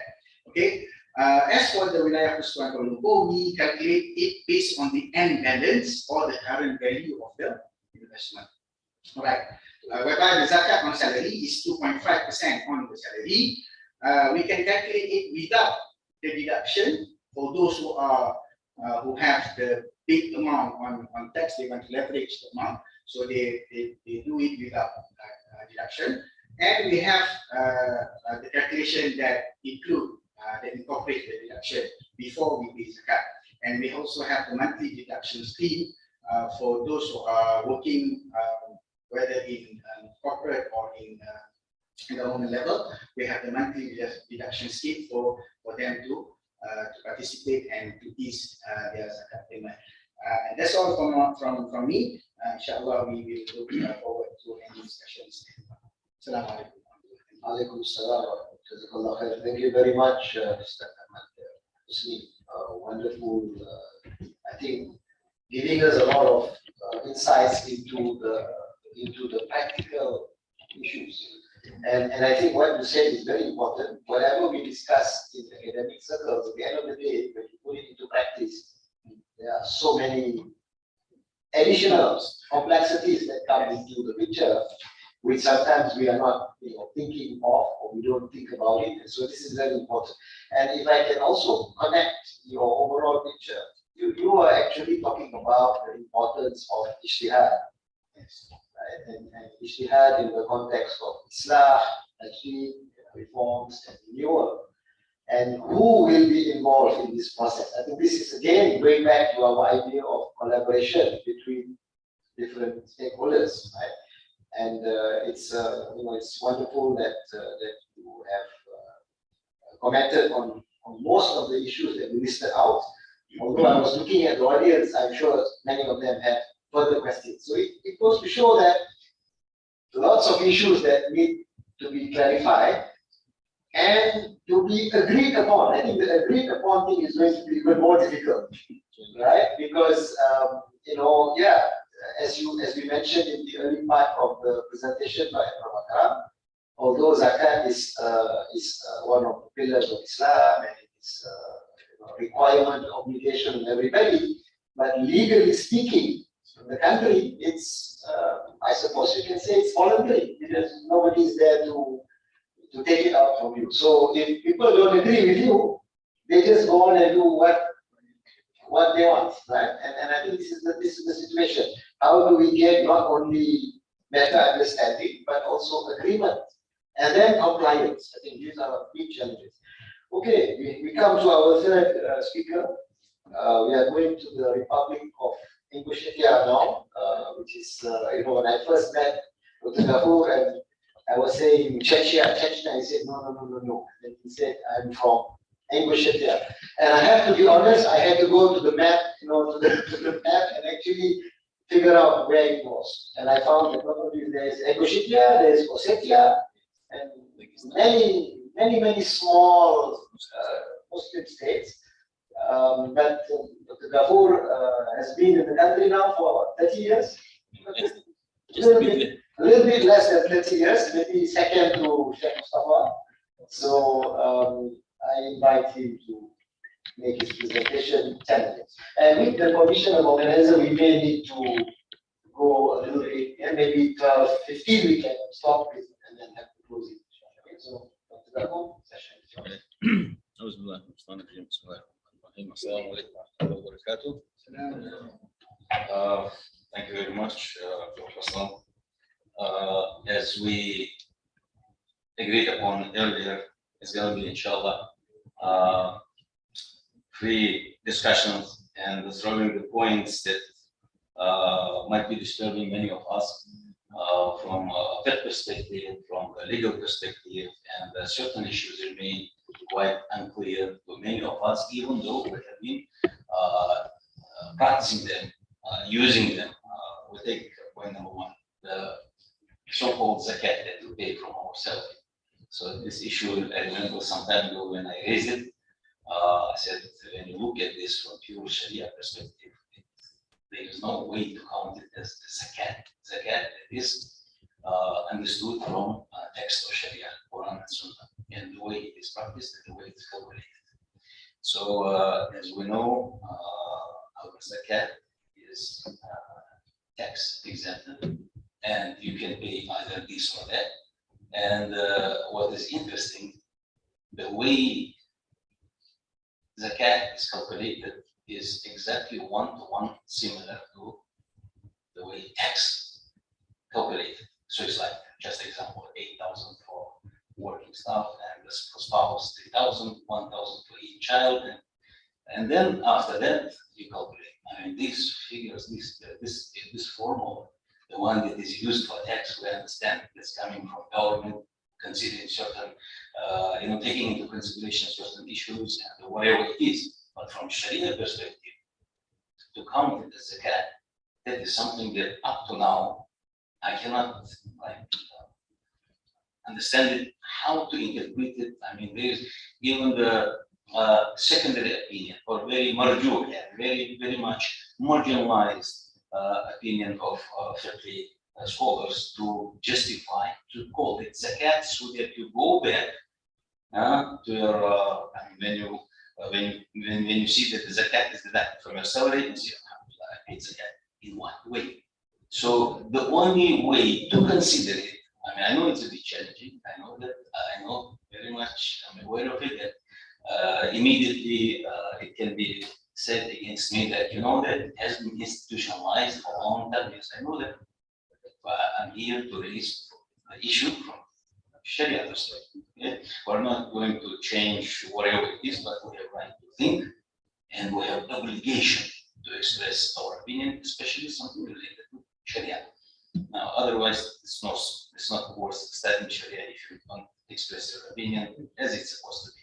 Now, zakat, when it's calculated and is given, the amount, only because you count it as 2.5%, but the formula that is used, as I mentioned, 8,000, 9,000, 1,000, and so on.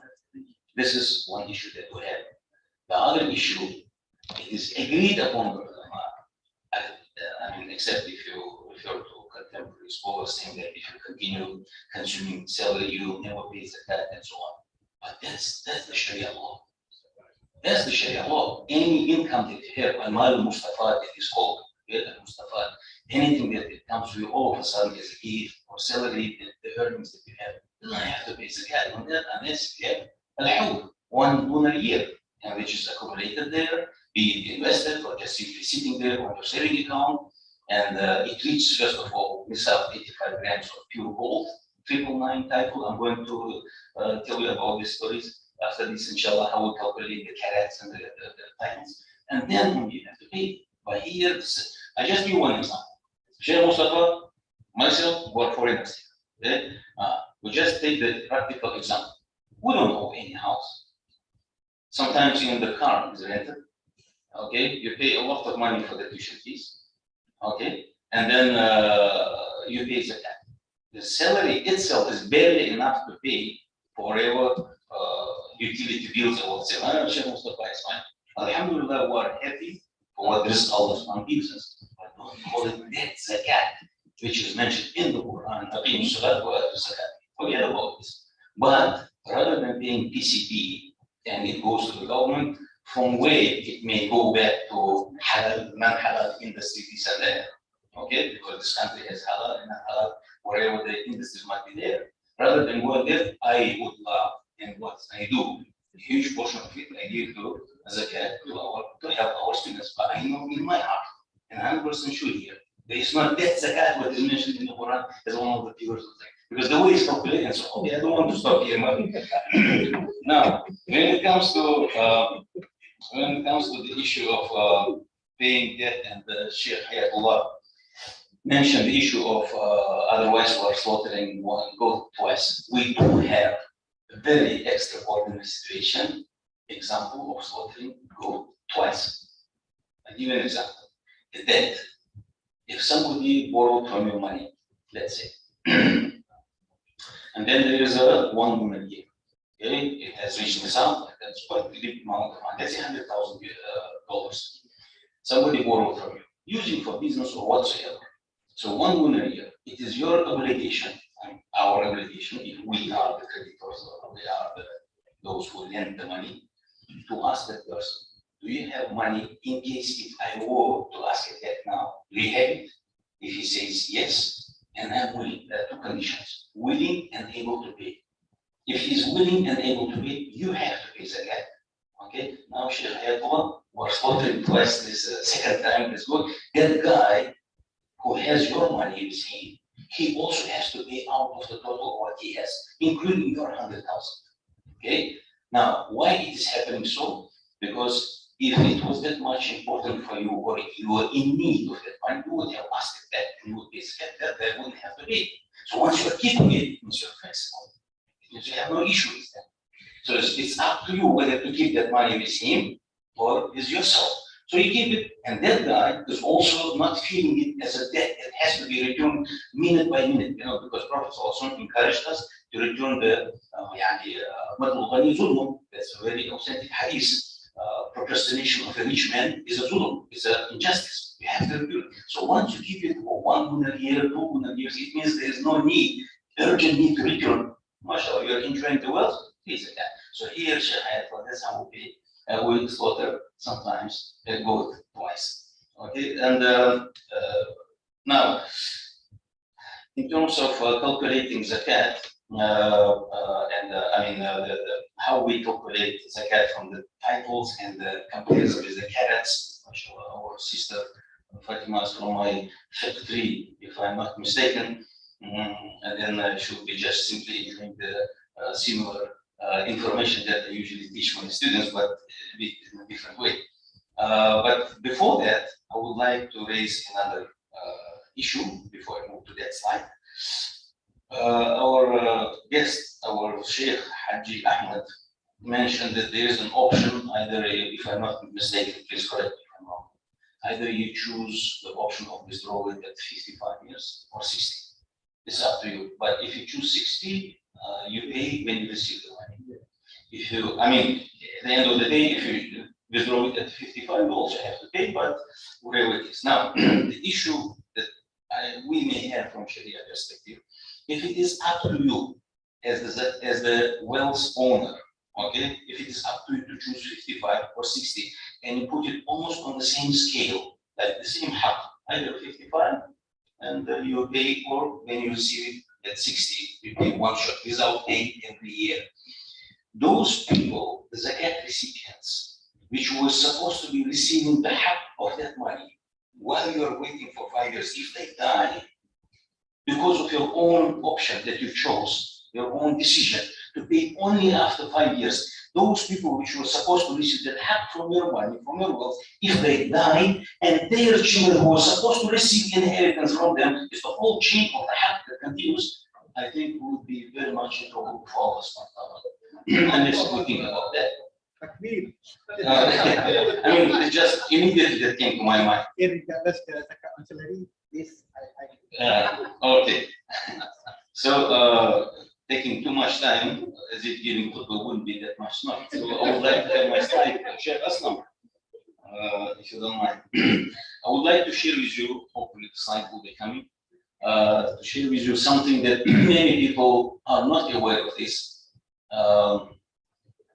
And my students, of course, they have knowledge, mashallah. And how we compare, many of us, we know the gold, for example, in this country, the famous one is title 916, especially ladies or sisters, 916. In my country, since 20 years, I believe, only 999 is recognized. Okay. Before that, I remember my parents' time, 583, very reddish color and so on. Okay. So yes, everyone knows that the lower number, less pure, it is correct to say. But how it's exactly calculated? So it's very simple. Those who are not aware of this and those who are aware of this, please don't consider it as like something unnecessary for yourself, because many people still don't know this. With those figures and numbers, 916, 999, whatever, we take them out of 1,000 grams. Okay, always compare. So which means 999 means out of 1,000 grams, 999 grams is a pure gold. So that's 24 carats. Because if you compare these carats, in Islam, what is known in Islam, the purest gold is 24 carats. So 999 title or by carat 24 is the same thing. So now, we know it from the pure dinars from the time of Prophet also. Now, and by the way, something that we call Islamic dinar, it has no basis in reality. Dinars and dirhams were coming from Roman Empire and Persian empires. Anyway, later on they were only minted later on by our periods. Now, what else again? So how to find out? This is just one formula for you. How to find out if you know the gold that you have is carats, by carats. So you know that this gold, the one that I have, whatever, I mean, ladies, man cannot haram, is 22 carats. How would you calculate? How would you know what is the title for that? 1,000 grams divided by 24, because 24 is the maximum, is the purest one that we should have. I mean, should be there basically. You times it by 22. That's what you have. Then you find out actually what's the title of the gold that you have. If the golden item that you have is 20 carats, you use the same formula and you will find that the title of your gold is 833, which means out of 1,000 grams is basically only 833 grams of gold, pure gold. The rest is something else. Okay, this is just simple. And so on, 18 carats, 14 carats, whatever. Now, when you talk about nisab, we know that 85 grams is something that we take as a basis, as nisab. And I'm sure many of us also don't know why exactly 85 grams and what is it coming from? Is it text of Sharia, Quran, Hadith? No. We know that from Hadith that it's 20 dinars that is counted as zakatable, as they say, a zakat obligated amount. And we know that in that each dinar, the pure dinar, not the maghshush, not the fake one, the real one, it had 4.25 grams of pure gold. So when you times 20, it becomes 85 grams. So that's the modern way of calculating zakat. Otherwise, in previous times and centuries ago, nobody even knew about 85 grams. It was all about calculated by dinars. So 85, that's the pure gold, 999, 24 carats. It's for sure that's how it's supposed to be. That's why we times it 24, and then divide by 22, the one that we have now. You find that it's 92.7 grams. Which means, in order to consider the gold that you have, which is 22 carat only, if it reaches 85 grams, it's still not zakatable. Because the pure gold inside is not enough. Only when it reaches to 92.7 grams of 22 carats that you have, I mean, when I say like this, it's for ladies basically, for men it's haram. Then only it is zakatable, you have to pay 2.5%, and so on. 85 times 24, and by 20 carats, it must reach 102 grams in order to consider it as a zakat, and so on. Now I know there are some classical ulama, there are some contemporary, but it's always minority. No, you just gold, you pay, but it's inside it might be very small amount of gold. You cannot apply someone to pay gold because brothers also made mistake, especially it's a 20 dinars. And 20 dinars had this much gold inside. 999 by title or by carats 24. Okay, and just example. Do I have 1 more minute? When it comes to calculation, for example, you know how many grams you have, and you know what is the carat. But how many grams, in terms of grams, I have to pay zakat? Okay, I cannot cut. The sister says I cannot cut part of my ring or the necklace, whatever. How should I pay? At least I need to know how many grams. so that I convert it into ringgits and then I pay it in money, which is also possible. So 425, just an example of 22 carats. Again, you use the formula 85 times 24 and 22. You find this is the result, 92. Now you have this amount of 425 grams.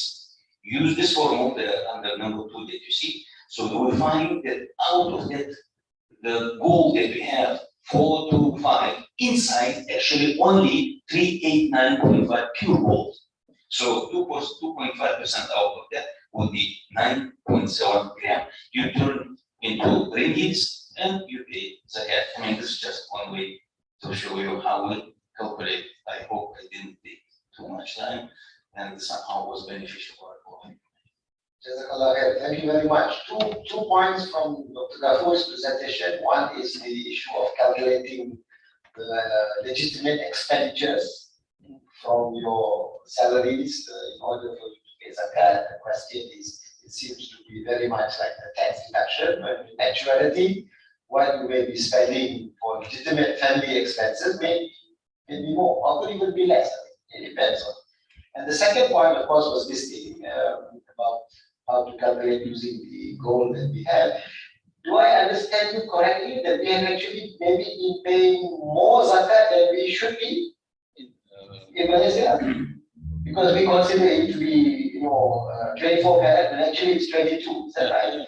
So, Ustaz Ahmad Hosni, we may be needing you all to give us back the 21 zakat. I think that's not necessary. We are calculating it on the average basis. So the average basis really is in the half. Okay, so never mind. We leave it. This is interesting point. I mean, I never realized this, but Actually, we have been to Fatwa getting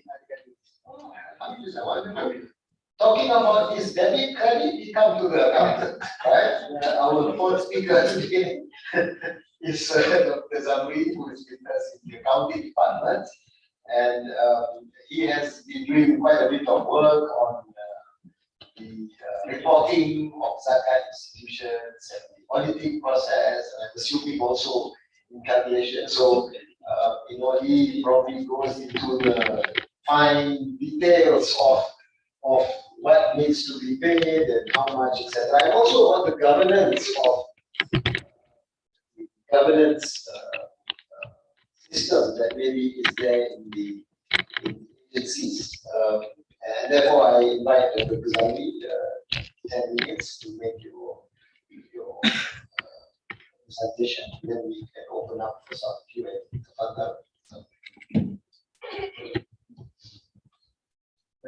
Bismillah, alhamdulillah, assalamu ala rasulillah, assalamu alaikum wa rahmatullahi wa barakatuh. Subhanallah, alhamdulillah, there is no ilm for us until and unless Allah gives us the ilm, allow us to get it. Who we have? I think before me, we have the heavyweight of these issues, not heavy in weight. Thank you. That's great.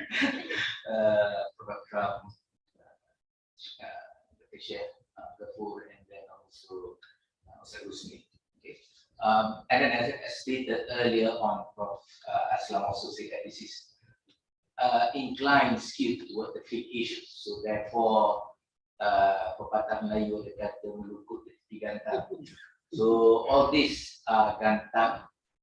Before me, all gantang, and I'm hopefully a little bit more than melukut because of the kind of accounting issues, it's just, let's say, subsidiary issues. When we discussed, I was involved in the with the Zakat and Economy in preparing the reporting format for including the Zakat institution. And very early on, we did say that whatever the accounting that is going to, whatever debit credit that we are going to do, then it's going to follow whatever the Sharia people is going to say. So therefore, there is a possibility that if in Malaysia if there is any difference in terms of opinion, Zakka or Wakaf, in this case, we are going to follow that, but then you need to tell them in your notes, whatever that you're going to tell them. So therefore, it could be different, the treatment could be different, accounting treatment could be different, right? Okay, having said that, as I said, I'm trained as an accountant. Okay, accounting is basically an organizational study. Economics probably the phenomenon of a country, whereas accounting is phenomenon of an organization. Okay, so therefore, we took that in Zakka case, so we are studying Zakka institution as an organization. Zakka, as we know, Hadith also said that we see Zakka as on richness. So if we would like to assess the zakatability of a corporation, accounting tool, accounting technology is used, can be used in this case. So therefore, perhaps for those uninitiated, you would like to calculate Zakka for business entity, you can use, quote unquote, the conventional financial statement, which is a balance sheet, which is the income statement. Itu bahasa orang tua, balance sheet, income statement. Tidak udah baru dia tak faham. Which is now you call that statement of financial position, panjang. Okay, soft P, or statement of profit and loss. We call income statement, so that for them is SOPL. Okay, so those are the two main financial statements that we can make use of. So therefore, it is Western, but then you can make use of this. I'm going to tell you the second point after this. Okay, so we make use of the different from taxation. Okay, taxation is charged on the profit, which is you are using the income statement, okay, which is SOTF. Whereas Zakka, you are using balance sheet. The nature of wealth, the nature of anama, the growing, okay, can be seen relatively clearly in the balance sheet compared to the income statement. Okay, that's one. Second point, we're just talking with the substance just now regarding the Kitab al-Amwal, okay, by the Abu Ubaid. If one of the material inside the Kitab al-Amwal, that book of revenue, you have this often quoted when we talk about the Zakat business, the trade inventories. Okay, the saying of إذا حلت عليك الزكاة فانظر ما كان عندك من نقد أو عرض بالبيع. Basically, until the end of the ayah. The idea in this case, again, this is not a hadith. It is a hadith. Okay, and people will be clamoring, oh, this is not hadith, so we don't have to follow. Blah blah blah. Okay, never mind. Okay, but the idea in that case, it is said that when the time has come for you to pay zakat within the house, okay, you need to look into the unhold, the cash, and then the inventory. I'm using the term that we are familiar now. Okay, the cash, the inventory, and then somebody who are owing you. Right? Basically, this is account receivable. Okay, and then to matrah. As Malaysia kita kata tori. So matrah means you deduct this, the anything that you are owing to somebody else. Okay, to mazaki mabakia, and then you after that you are going to pay whatever balance. Okay, if you look into the item that is stated that cash, inventory, account receivable, account payable, all of this the item inside the balance sheet. And whether it is considered coincident or not, it is the item under current asset and the item under current liability, which is people PPZ, those who counting using the accounting technology, it is just current asset minus current liability. That's the basis. Of course, you need to do some adjustment after that. Okay, but then that is the basis, which is an interesting part. Okay, lama dah dulu orang dah cerita pasal this is the format for financial statement. It has some sort of origin from the Zakka practices. Okay. Secondly, I think I'm just trying to paint a similarity with what we have. We discussed about the approaching a little bit here to the idea of investment. In accounting, okay, I think the term that is orang lama-lama biasa dengar perkataan help to maturity, help for trading. Okay, so the purpose of investment for a company, if you look into the balance sheet, for example, you have, let's say you have share with the company is purchasing share, owning shares. All right. You purchase your share, you are holding the share. What is your intention? That is also an interesting part. For accounting, you need to classify it differently if your niyyah is different. And that is interesting, right? If you look into although we're discussing about the shares, for example, if you are using for trading, the percentage, the zakat rate is going to be different. But if you use for investment, the zakat rate is different. Accounting treat it almost similarly. Okay, you cannot sell the share if you are holding it for investment purposes. Willy-nilly. You can sell after that, but you need to bring this. Meaning classification first need to be there. If not, then Security Commission is going to find you if you do that. So salah, right? So that is an interesting similarity between what is accounting is doing and then what is the term that is accounting student know probably use a fair value over a comprehensive income or fair value over profit and loss. So that is the two. If you look into the balance sheet now, you have this classification. Therefore, you cannot just zakat wise should be different for that particular case. I think if we apply it to individual as well, we need to check on our niyyah. Why we are holding this FD, for example, this now, or term deposit or investment, a general investment account. Is it for the purpose of holding for a longer time? Therefore, the thing that is going to be zakat is going to be different. Not just the rate. The thing that needs to be zakat is going to be, is it on principle or is it just on the growth, which is in this case perhaps dividend that you get. Okay, so that is what I think that's my take on this particular issue. Thank you very much, Dr. Zamri.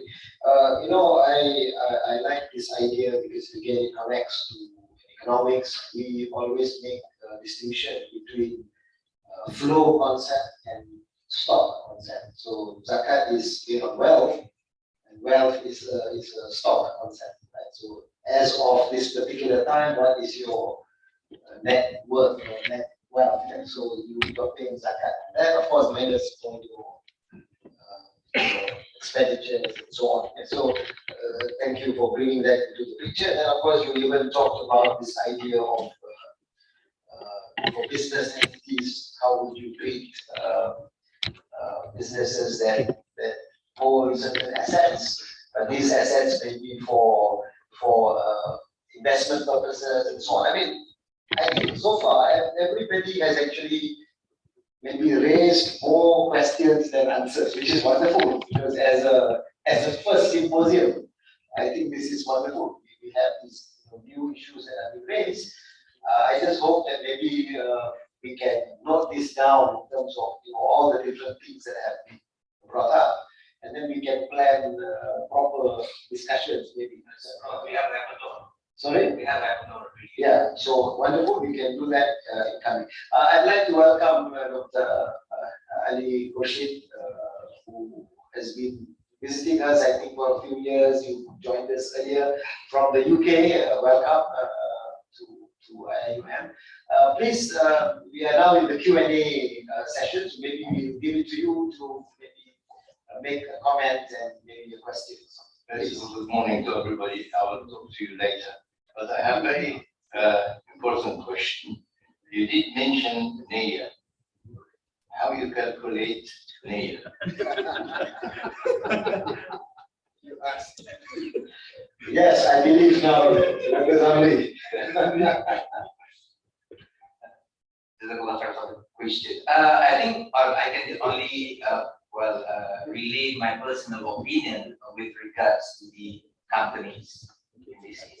So therefore, I cannot say for the individual in terms of niyyah. Right. So yes, for the company, as I said earlier, that it is going to be transparent, reported financial statement. Okay. So therefore, when you first purchase, let's say you purchase Bank Islam shares.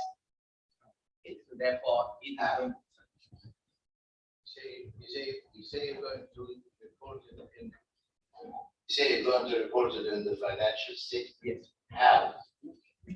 Would you write just Naya? No.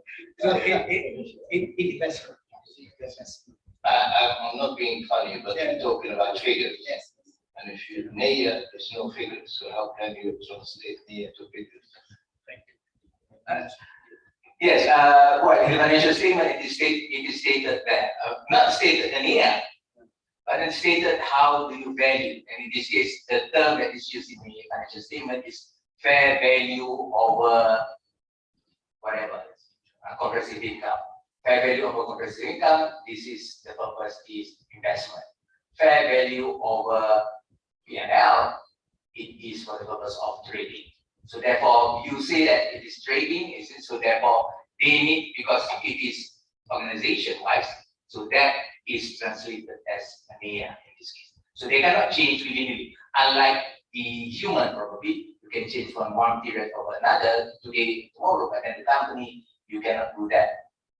If you do that, change willy-nilly from one category to another, in case of Malaysia, you are going to be penalized by the Security Commission. You cannot sell if it is earlier on in the time for maturity, for example. Okay, but that's from a company point perspective. Individual, probably I refer to those who are better. Okay, we apparently, according to Dr. Aslam, we had lots of or some questions in the one. Okay, so maybe we'll hear from our online question, and this panelist may take note of this. Yes, Prof. This one from Zoom, from Dr. Wan Surmash. She asked about the recent withdrawal, the EPF, that they did for basic need, which is 10K. So regarding that, she's asking whether do we need to pay Zakat or not. Is it immediately after the withdrawal or later? This is what she wants to know. Okay, well, the question on the recent withdrawal, although I'm not sure whether there was anything about basic need, 10,000 you can withdraw. Whether the reason is for basic needs or to go on holiday, I don't think they check that. Okay. So, yeah, so maybe the NIA as well. Okay, when we come about NIA, just want to quote from our past experience. When we talk about the NIA, basically when the recipient, not all, but not in general, not to be in a generic term. Some of them, when we ask them about the NIA, they ask us that, how are we going to determine our NIA? Can you please determine for us our NIA? So that's also the main problem that we are facing, because the individuals, they are only following the fatwa and also following their the terms and conditions for them to pay zakat. But okay, regarding the question for the withdrawal of 10,000, if it is for the basic needs, because recently when we withdraw the EPF, from my personal experience, I withdraw that again. Okay, so they will ask. There are a series of questions. What the intention of withdrawal? Of you withdrawing money. So if it's for the personal need, if the person are really in need of the money, then zakat will not be subjected to the withdrawal. But if only the withdrawal is being utilized for any other means, to put into savings, to put into investment, then only we got that money as zakat. I think we may be playing with words, but Ustaz Husni used the word the intention, but I think maybe it's purpose. English would say purpose. Yeah? So intention, I think, is much more difficult to know, but purpose is very for this or that. Yeah? Okay, so we are now basically in Q&A, and we open up for questions. We'll go with Mustafa and the Prof. But I just want to say one point. If you think about it, Ustaz, you said just now if you withdraw for Hajj Umrah, it's not going to be subject to zakat. But with the recent increase in zakat, in price of Hajj, I was told, I don't know, if you take package 60,000 is standard, and 50% or more of EPF holders don't even have that amount of money. So if they want to go for Hajj, they will take out their entire EPF saving to go for Hajj. And I'm wondering whether or not that is something that they should do. I mean, because one of the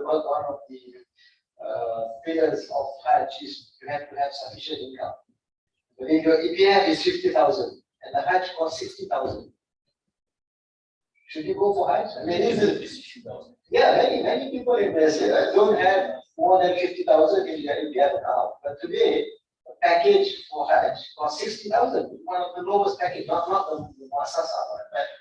So, those who are capable, very clear answer. yeah, and then I can just make it a bit more interesting by saying that, remember we had a talk in this very hall. You can actually take a financing facility from Islamic Bank to go for Umrah and to go for Hajj. So you have EPF, you take it all out, no, keep it, but then take a financing facility. Okay, so yes. Yeah, I just want to make some few clarification on what our program raised. And I agree with you. I think it's a question of terminology because in most of our books, the place of the niyyah is the heart. If I'm going to the mosque, I mean, logically, I'm going to pray both. Although some people, they want to bring their niyyah in the sky, from the sky when they're in the mosque, Nawahi to Nawahi. But the fact that you're going to the mosque already, I mean, is a niyyah. I think the other big issue is we have in the Maliki school, they have a fiqh magazine which says al-umur bimaqasiduha. That when you look at certain action, you can determine the motive of that person. And we have a lot in the time of Sahaba. I don't know to give those stories. There's a lot on that. So I think the terminology is very important. So what Dr. Zambri is saying, that whenever you look at certain thing, you can determine the motive of what the person is doing. So it comes, so our Sheikh was talking about the niyyah which is in the heart. And maybe Dr. Zamir and other scholars are talking about the motive which can be identified when you see certain action or things. Yes, Prof. Rafiqul. Thank you very much, Professor. Firstly, I would like to thank all the speakers, and I'm glad that I have attended the session. Thank you for organizing this. It's showing you on the screen now. Yeah, I'm attending both, so we have to give attendance twice. Okay. Actually, in the beginning, the sound was not that very clear, so I thought that maybe I should come down. Okay. But now the sound is clear now. You want to go back? Okay. My knowledge in Zakka is very limited. So I have two questions. I believe that is very fundamental in nature, just for getting clarified. Firstly, that sometimes students ask for help because they cannot pay fees or these kinds of things. You all know. Now, when I look at the 8 asnaf, where does it fall? If it is, some people say it can be zakat. So it's a faqir, masakin, or paying to the fees who are in the way of Allah. So my question is that when we pay to this student who may not be in the category of quote unquote faqir and masakin, as I mean their parents, their family. So if it is, should it be zakah or should it be sadaqah? So that's my first question. Second question is that we know that zakah we have to pay when there is a surplus money at the end of the year.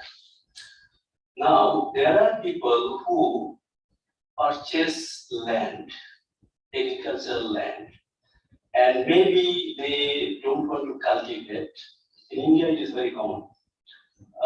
But maybe in future, they will sell the land because there will be some appreciation, because land price, you know, is appreciating. So some people say, no, you don't have to pay, because this is not your liquid money. But some people say, no, you have to pay. So I get some confusion. So I would like to get some clarification from the scholars.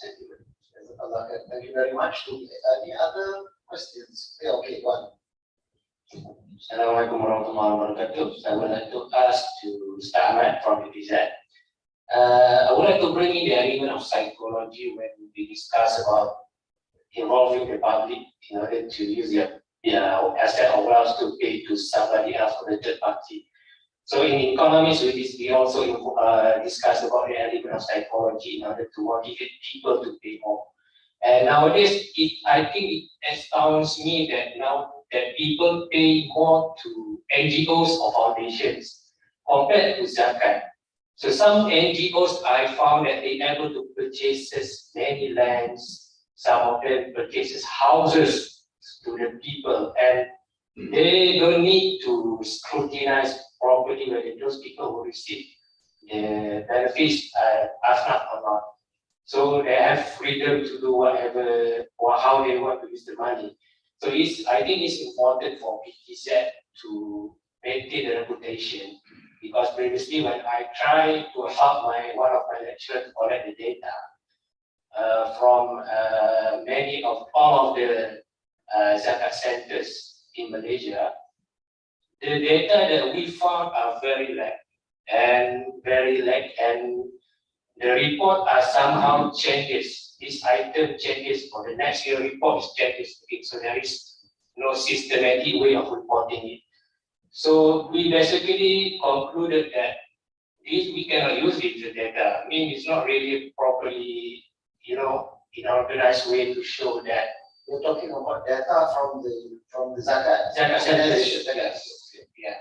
So I think it's important to maintain the reputation of the reporting, and also to prove if you can make it more micro data like Department of Statistics Malaysia is doing currently. They even scrutinize it to the district level. So it's way better so that we can even have more trust to Zakka Center, and we can pay more, motivate people to pay more. Thank you. Okay, so the two questions. Firstly is people prefer to pay to, not to the Zakat authority, but to NGOs. What is that? Is it Zakat or Zakat? And the second one is about Zakat institutions need to improve their, I suppose, reporting and transparency. I think that's where it is. Okay, yes. Can I, is it okay? No, it's me. Can I use the opportunity to just ask one question? Okay, we will have you as well as.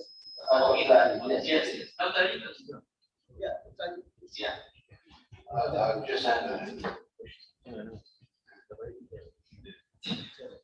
Oh, what happened? Is it, I think at the back, the connection. Yes.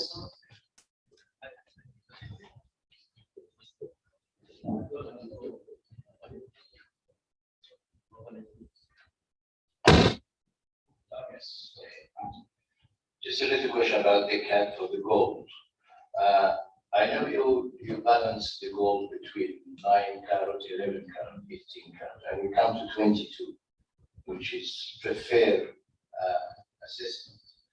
What about the price of the gold keep going up and down every day? We watch it on the television. So what day of the year, or how do you calculate to say, well, look, I've got X amount, X value? The other point you might mention, but I missed to hear it, that for the ladies who have jewelry, if she wear the jewelry even once a year, she doesn't have to pay Zakat. I don't know whether you mentioned that or I missed it. Yes, Dr. Islam. Yes. Thank you, Prof. My question to Ustaz Husni or Dr. Kapoor, Noor Mala Noor. All right. So this is actually basically regarding the fixed deposit, Zakat on fixed deposit. We were discussing in the classroom. So what I see, actually there are two ways of doing it, but the second way is something new to me. The first one is actually, okay, you calculate 2.5%. Let's say I have 20,000. You will have the SNB and other kind of fixed deposits. I have 20,000 and I pay 500, which is 2.5. All right. Then I read this article written by a Sahari scholar with regard to Mal al-Istismar, which is actually investment fund. And he said that you can pay 10% from the profit. And he wants to bring the chaos. which is actually the payment. I mean, you pay the Zakat in agriculture. Usually you pay, because in agriculture, the land is fixed. And you take the profit, and from the profit you pay only 10%. And that one problem will be the first way, because when you pay 500, which is 2.5, your fixed deposit is going to reduce every single year. And to make it up, he is suggesting that you don't have to touch the fixed deposit. You just pay from the profit, but you have to pay 10%, not 2.5. So what do you think about it? Thank you. Sorry, Dr. Nizar has a question. This will be the last one. Okay, thank you very much, Professor, for allowing me to give another question. This is somehow related to what Dr. Aslam just highlighted, and also related to the personal data of Haji Ismail. The issue is many of our people in Malaysia, they are very confident about the integrity of tabung haji. So whenever they put the money in tabung haji, they say this is already suci, pure, cleansed already. So no need to worry about zakat and everything. But yet you are highlighting that out of the 80 billion deposit, now they have changed the deposit contract into wakala. So this is like wakala istismar. So we give them we are the principal, they are the agent for investing the funds. So is this what is the basis in which they are just paying this 64 billion? I'm clear about the one related to Bank Islam, but the one that related to tabung haji, you didn't explain that much. Thank you very much. Thank you. We need to have the Sharia advisors of tabung haji to come and explain that. Yeah. Okay, so I give it maybe Dr. Dafu. Please, you answer. Yeah, whichever question that you feel you would like to respond to, you answer. Yeah. Okay. Okay. Very quickly, regarding your question, I had this one here, right here, but somehow I probably missed it. Assets and or properties which were purchased to avoid inflation or whatsoever.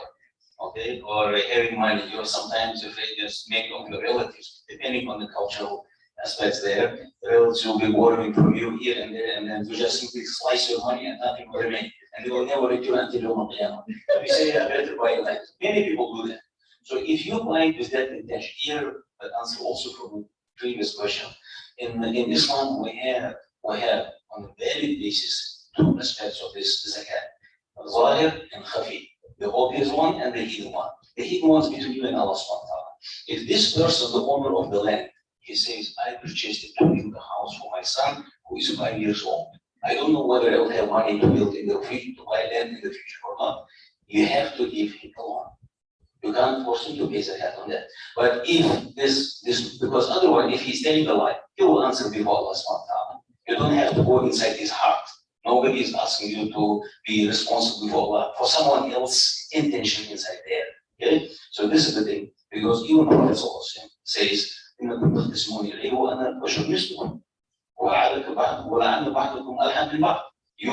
come with your quarrels and disputes to me, and I listen to you. I'm just a human being like you.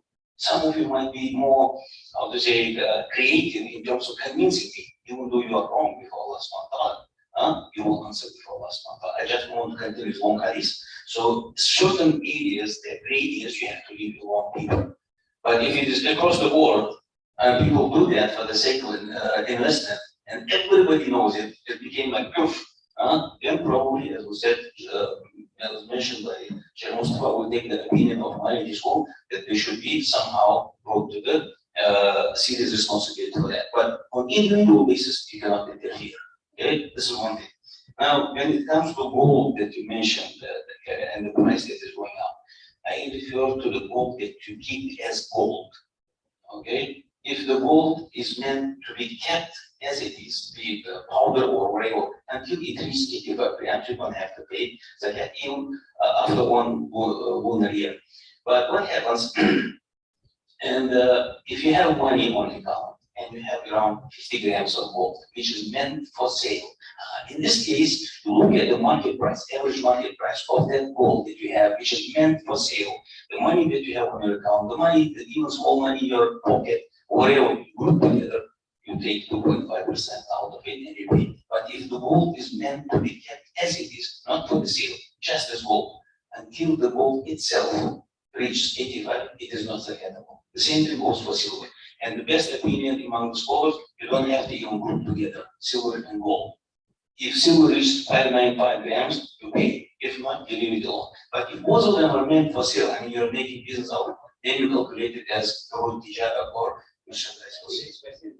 Price. That's what I mentioned. Yeah. What price? Yeah. The price, average market price. Average. Yes, average market price. Because the gold which he has is meant for sale. If it is meant to be kept as it is, just unless it reaches 85, then you don't have to pay. And the jewelry that the woman wears, on the debate there in the 50 books, majority said that even if it goes beyond the sum, which is 85 grams, if it is for wearing purpose, doesn't have to pay. But honestly, sometimes we find in the opinion of minority is much stronger in terms of argument than the opinion of majority. We do have certain examples, even in Muhammad, we have issue of Gurgun, for example, even though the opinion of Hanbalis is across the board practice today in Islamic finance. Now, the best opinion is if it reaches up, even she's wearing, it is for wearing purpose or not, the zakat must be paid out of it. Of course, you're not going to cut a piece of the necklace, it's going to be spoiled. You evaluate it in terms of the whatever the local currency, and you pay zakat out of it. And the issue of whether she wears it once a year or not, it's just simply, is it for wearing purpose or not? Because if she's living somewhere in a very remote area in company, she doesn't have time even to wear it, no occasions, constantly busy with the kids. And you're going to punish her to pay zakat only because she wears it once. Sharia is much generous than that. So if she says this is for wearing purpose and it's less than nisab, we just leave her alone. That's the best approach out of the different opinions of the scholars. All right, I think Dr. Ghaffur leave me the rest question for me to answer. It's so. Okay, I will answer accordingly. The first question, the student who asked for help in terms of education and whatnot.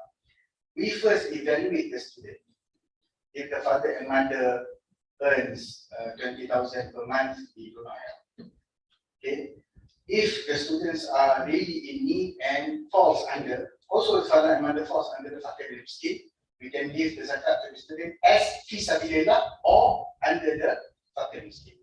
But we do evaluate each and every student's situation, okay, before we hand over the zakat.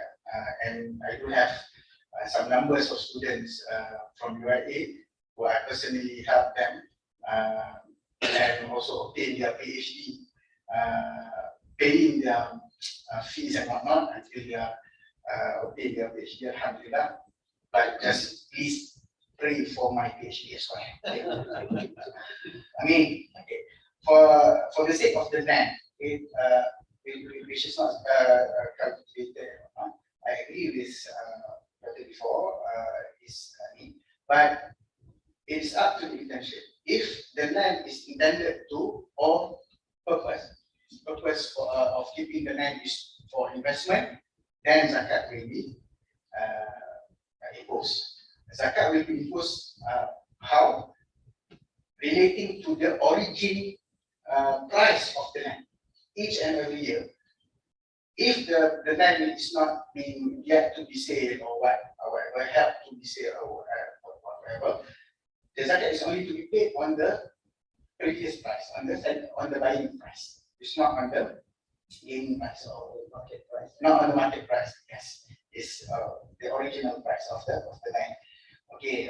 When it comes to gold and jewelry that is worn by women, we impose the faith view of Imam Nawawi, whereby the zakat is only imposed on the gold possessed 10 times more than the actual nisab, meaning 85 grams times 10. It should be 850.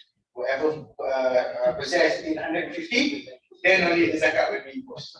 For the jewelry, Other than that, it's no zakat. Okay, so you have to wear exactly 1 kilo. Right. But in KL and Selangor, we impose 800 more, whichever more than 800, everything will be zakat. Everything will be zakat from the line number 1 and up to the possession. Okay. Question regarding the people or the community love to pay zakat to third party, pay to the NGOs because of their viewing zakat on their emotional part. Because the NGOs are playing around with the iklan and whatnot, giving to the poor and nangis and whatnot. So people have the tendency to believe what the NGOs, and you don't know what the NGOs do behind you. Okay, if you pay to the NGOs, this is another faith issue. If you pay to the NGOs is considered as fi sabilillah. For fi sabilillah, the money should be used directly to the asnaf. Everything, every single cent. The NGOs cannot take 1% from the money. But what does the NGOs do? They take out 30%, 50%, and they buy al-fat and whatever. Okay. So this is the real issue. I'm opening the real code. Okay, all right. But they are following. Basically, they are following their emotions. Okay. I do see there is a lot rooms for improvement from our way of presenting the report. As you can see, if you come to us, okay, I think you come to the you go to Maui and whatnot. If you come to the set, we will definitely help you until you graduate, inshallah. Okay. So I've been there, I'm doing that until the student graduate. I give the data, I help them. I mean for general public, so we try to compare the efficiency of the collection from different center of states, Zakat states to another state. So I think for general public, yeah, I do agree. Like I said in my in the first comment, there's a lot of room for improvement that we have to do. Transparency, the way of reporting, but for us in BPZ, we also collect data from all other states. So if there is any help that you want to just our doors is nearly open for you. Okay, zakat on fixed deposit and term deposit. I would like to cut this to from one of the Shafi'i point of view. Whichever zakat is more and beneficial to the recipient, we will calculate it that way. If we calculate 2.5% out of the term deposit, is more than the 10%, we will calculate 2.5%, which is more beneficial to the recipient. Okay, that is one of the Shafi'i's point of view. The integrity of tabung haji, you have to ask tabung haji for them. Because until now, up until today, we don't have any information regarding how they are calculating their zakat. They don't reveal the information to us. Okay, but there is one or two discussion being made, and also future discussion coming. The near future discussion coming. We are intending to do the discussion before Raya. After Raya, we went to the open house. Not until now, until today, it is still pending, and we will inshallah discuss this further. And from my personal research, when I did the research before, one of the lecturers asked me, do tabung haji need to order all zakat? I said no, I not need to order, but they have to incorporate the 80 million into the calculation. The 80 million, if you do it into the business and you pay only 64 million zakat, 80 billion being utilized as for the intention of investment, and yet you pay zakat only 64 million, the business is going. I can say that this is not a good business because of zakat is so small. Okay, but I don't know. This is my personal point of view. not wearing the PBZ hat, my hat, okay, my personal hat. So basically, we have to really go deeper and discuss with the Kampung Haji personnel for them to explain what are their form and their way of effecting zakat. Because each and every body does ask us, PBZ, where is our receipt? You say that Kampung Haji tidak berzakat. I want the receipt. So how? They are not resembling each and every individual's zakat. Okay, when they pay to us, let's say they pay 10 million. Okay, when they pay 10 million, we don't know how much is yours, how much is this, how much is for us now, how much is for we don't know. So that comes, we do need further investigation and also discussion. Thank you. Dr. Zambi, your answers to any, and maybe even your closing remark, 1 or 2 minutes, please. Just a question that is to the data. I think, as I mentioned earlier on, that we are doing UI as well, doing with some beauty Java and other travel for the purpose of reporting. So therefore, hopefully, well, now is still the standard, accounting standard is still on developing various stages. Starting last year, the report is coming out, the standard 4 stages. So hopefully, another 2 or 3 years time, that is going to be a bit better. We know that the data is always there. When we do the collection of data for all, but it's it is a problem. So that's the reason also why we are doing this. Excuse me, can I ask a short question? That's possible. Okay, maybe just very, very short here. Okay, just that Zakka is best if it's given to the Asnaf directly, like because you know exactly where you're paying it.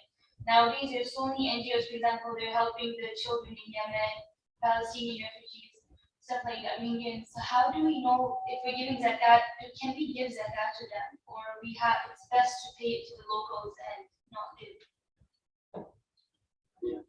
Maybe I think Ustaz has already mentioned it. His view is you don't know, right? And you have to check and at the end of the day, and also I think legally speaking, this is not considered zakat in country. Because in Malaysia, for example, anything that doesn't go to the Majlis Ulama is not considered zakat. But in terms of your own individual, you may say it's zakat, but legally it will be just considered to be a sadaqah or something like that. Right? But how to make sure that these agencies are legitimate, you have to do your own, checking up, and you have to be confident that they are doing something which is worthwhile. Yes, Dr. Rahul, your response very quickly. We should not be biased with some rumors here and there. We're living in a relevantly good Muslim country. People talk a lot. Rumors are here and there. Where there is nothing tangible, for example. And then al-asl al-bara, the principle that there is nothing of that kind, nothing of that corruption or whatsoever. This is one thing.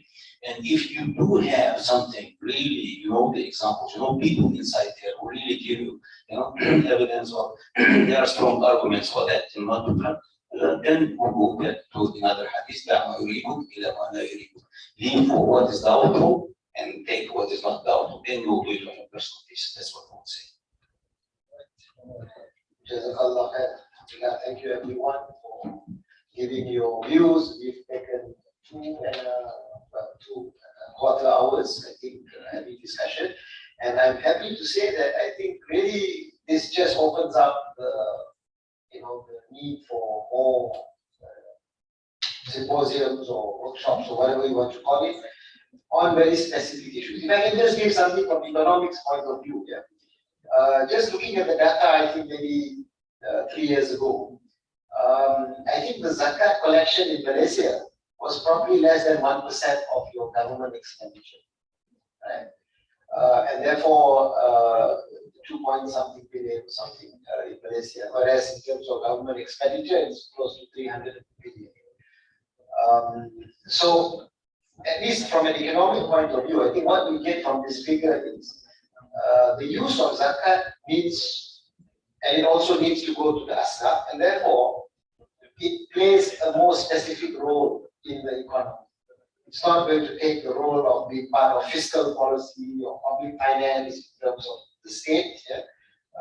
And therefore, there has to be a way for us to see what is the best way to utilize this 1% of the government expenditure, you want to take it that way, in areas that can best serve the community. Right? And I believe Majlis Agama, when we met them recently, they were talking about how can this contribute to, let's say, the well-being of society through sustainable development. I think it's a wonderful area for us to think about. And just when I was coming today in the car, I was listening to a discussion on sustainable cities.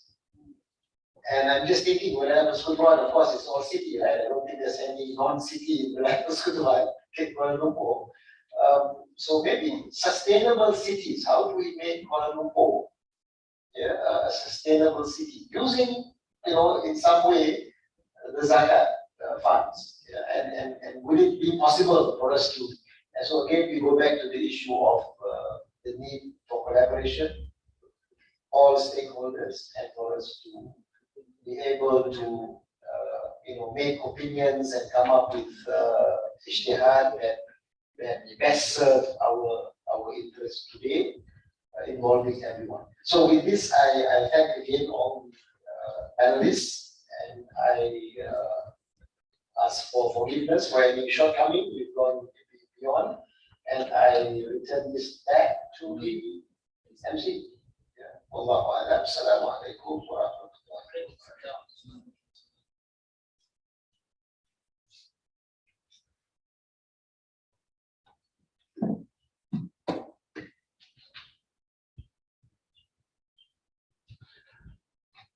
That was a fruitful session. I'm sure that the participants have lots of questions.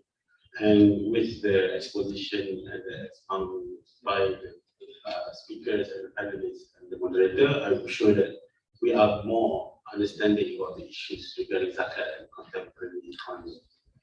I invite Associate Professor Mustafa Omar Muhammad, Director, Center of Islamic Economics, KNMS. I am to wrap up the discussion today and provide us the future direction for this discussion so we may go further in the future. Please welcome. Bismillahirrahmanirrahim. Thank you very much, our MC. And I would like to begin by thanking our moderator, Prof. Aslam, and all the distinguished panel speakers, and also our Dean for the opening remark. And above all, special thank goes to Dr. Aslam Jr. and the team for the good work they have done. Please keep it up. Thank you very much. Just gathering from what everybody has spoken and the issues raised, I just have around 5 to 6 areas of future research, in addition to what already the IIU group is taking with PGZ, which is headed by Dr. Muhammad Izam. One area which is very important based on the discussion is the idea of the potential of Zakka in relation to fixed asset and current asset. We have seen that today, and this has been debated also by economists. Many people own certain fixed assets like houses, cars, etc. But again, the issue of intention comes. Do we have them for our personal use, or they're kept for investment? And so maybe there has to be a kind of a general national guideline, or Zakka guideline, to help the public, knowing that, because there's a lot of potential of Zakat that's been lost if we don't see. Like the issue of jewelries now, which is mentioned. According to views of many other scholars, if you own jewelries beyond the normal, needs of the individuals, then it's zakatable. And today we see sometimes some ladies, the jewelries is just like, more than beyond the norm. Is it fixed or it's something? So there's something we have to look at. The other area which is very important, which was mentioned also by Prof. Akram, about the multidimensional aspect of Zakah, particularly when we focus on the moral, ethical, and spiritual aspect. We know before Zakah was made compulsory, the Prophet ﷺ tried to prepare the Sahaba, the companions, in terms of their character, in terms of the giving behavior, the shared prosperity, looking at how Zakah can be a tazkiyah. And I'm sure many of our public today who give Zakah, that motivation to look at those, those moral, ethical, and spiritual aspects is still lacking. So we need really to improve on that so that they reach the level that the Sahaba call it ithar. You don't need to tell them that they move forward to give Zakah because it is for their, what do you call it, spiritual upliftment. The third area, which is still being debated, which is not made clear, is what is the role of Zakah? Do we look at Zakah as an institution or within the framework, the fiscal framework of the government? Both of them have different implications. If Zakah is an institution, then it does its institutional role. But once it becomes part of the government, then you start talking about, those sukuk instruments, you're talking about development, you're talking about fiscal policy. Is Zakah designed for that? So I think that's a very important area you have to look at. And the fourth one is the integration of Zakah, Sadaqah, in the third sector as part of the general. I think Professor mentioned about this. I think not a lot has been done, and particularly the issue of data has now come up. The integrated database, the blockchain, the fintech. I think this area is still very much lacking. And then fourthly, which is very, number 16, fifth, I'm losing my count. Number 5 is the issue of benchmark, which Prof. Kapoor rightly mentioned. What's the benchmark that we have for our Zakah? Should it be the tax? And usually in my class, I had a student actually from Indonesia who was supposed to do this. And then during the COVID, I lost contact. Because we're looking at the work of Shaybani, how we can help her to develop this benchmark. So this is an area where we could look at. And then standards. And thank you very much, Dr. Zakka, the idea of standard. Maybe we need to add Sharia standards. Because if we had standard, all this issue of EPF and all this will not arise. Because just people will definitely go to BDZ and see those standards. So I think it's a very good start. And maybe in addition to that, we need to look at those Zakah standards. And finally, which is also at the heart of UAA, Zakka and SDG. And I think this is very important. The Prof. Aslam talks about sustainable city. So we need to expand that Zakka and SDG to be a very important flagship for our Kuliah. So finally, I think it's time now for our Salat al-Jum'ah. And I would like to thank everybody for their contribution. And may Allah grant us, the strength to always pay Zakah for our benefit and the benefit of the Ummah. Wassalamu alaikum wa rahmatullahi wa barakatuh. With that, we are nearing the end of our symposium for today. Before I end the symposium, I would like to invite Professor Gairu Zasmi to give souvenirs to the invited guests and for a group photo session.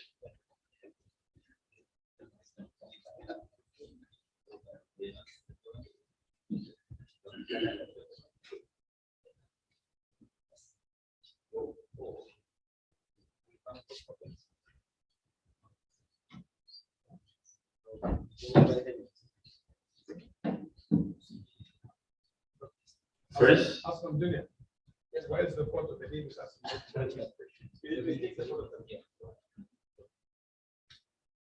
This is them. Yes. Sorry. This is the side. Yes, you have to download files.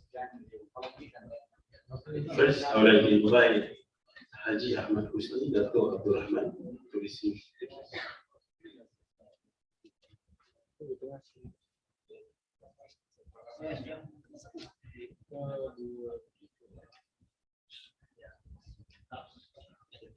After that, I would like to invite Associate Professor Dr. Gafur Razak.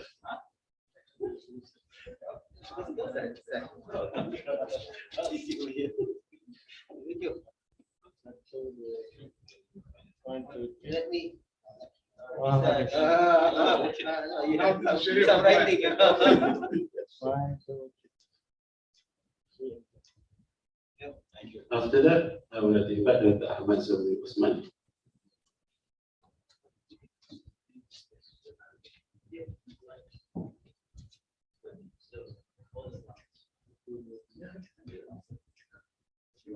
And lastly, I would like to invite Professor Dr. Muhammad Aslam.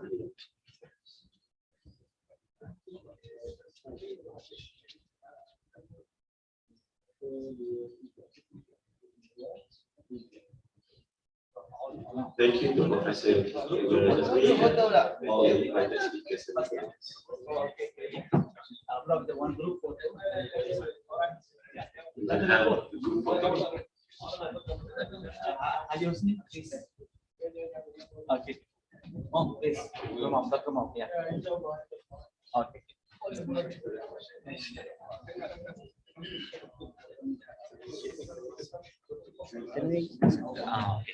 Okay. Good. Take it. Yes. Okay. 1, 2, and 3. Okay. Okay, one group photo with everyone. Please, everyone, please join us for the group photo. Everyone, please. Please come, everybody. Attention. Group photo. Yes, group photo. Everyone. From people, please. Dr. Jasmine, Dr. Hani, please come. Dr. Khurshid, Ali Khurshid, please. Join us for the group photo. Please. Yeah.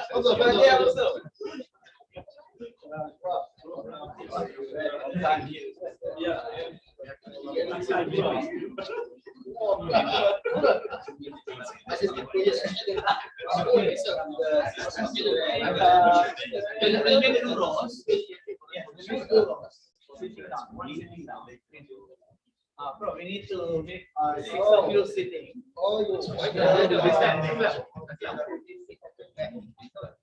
At the back.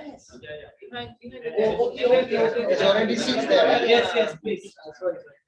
Okay. You can take your seats and then others can follow you. Yes. Others can join behind. You can sit down. You can sit down. We can sit. Yes. You can add some seats and then some. Let's stand behind. You can add some seats. 66.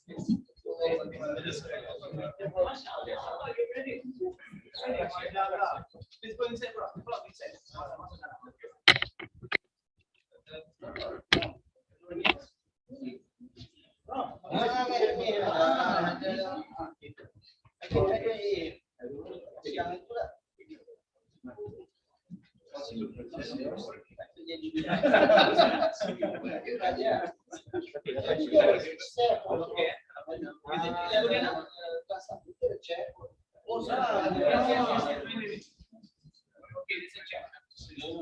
She wants to be with the young people.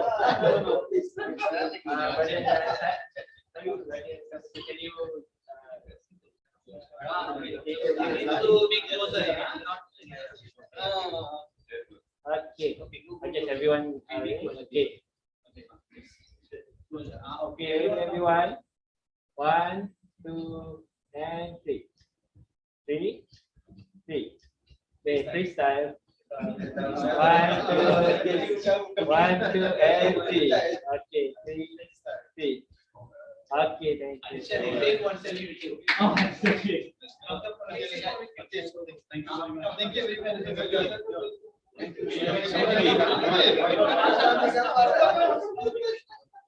Okay, one last one. One more with this. Okay. 1.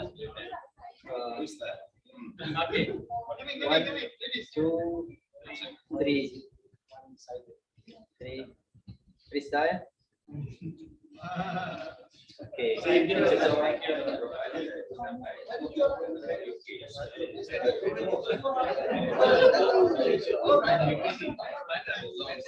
As the saying goes, early beginning, there is abundant. Now the symposium has come to its end. Once again, thank you everyone for gracing our symposium today with your presence. We truly appreciate it. On behalf of the organizing committee, I would like to apologize. We have had a mistake throughout the event. I hand over to you as Master of Ceremony for participants with Wabillahi Hidayah. Assalamu alaikum warahmatullahi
Same class with you. I didn't think I your senior.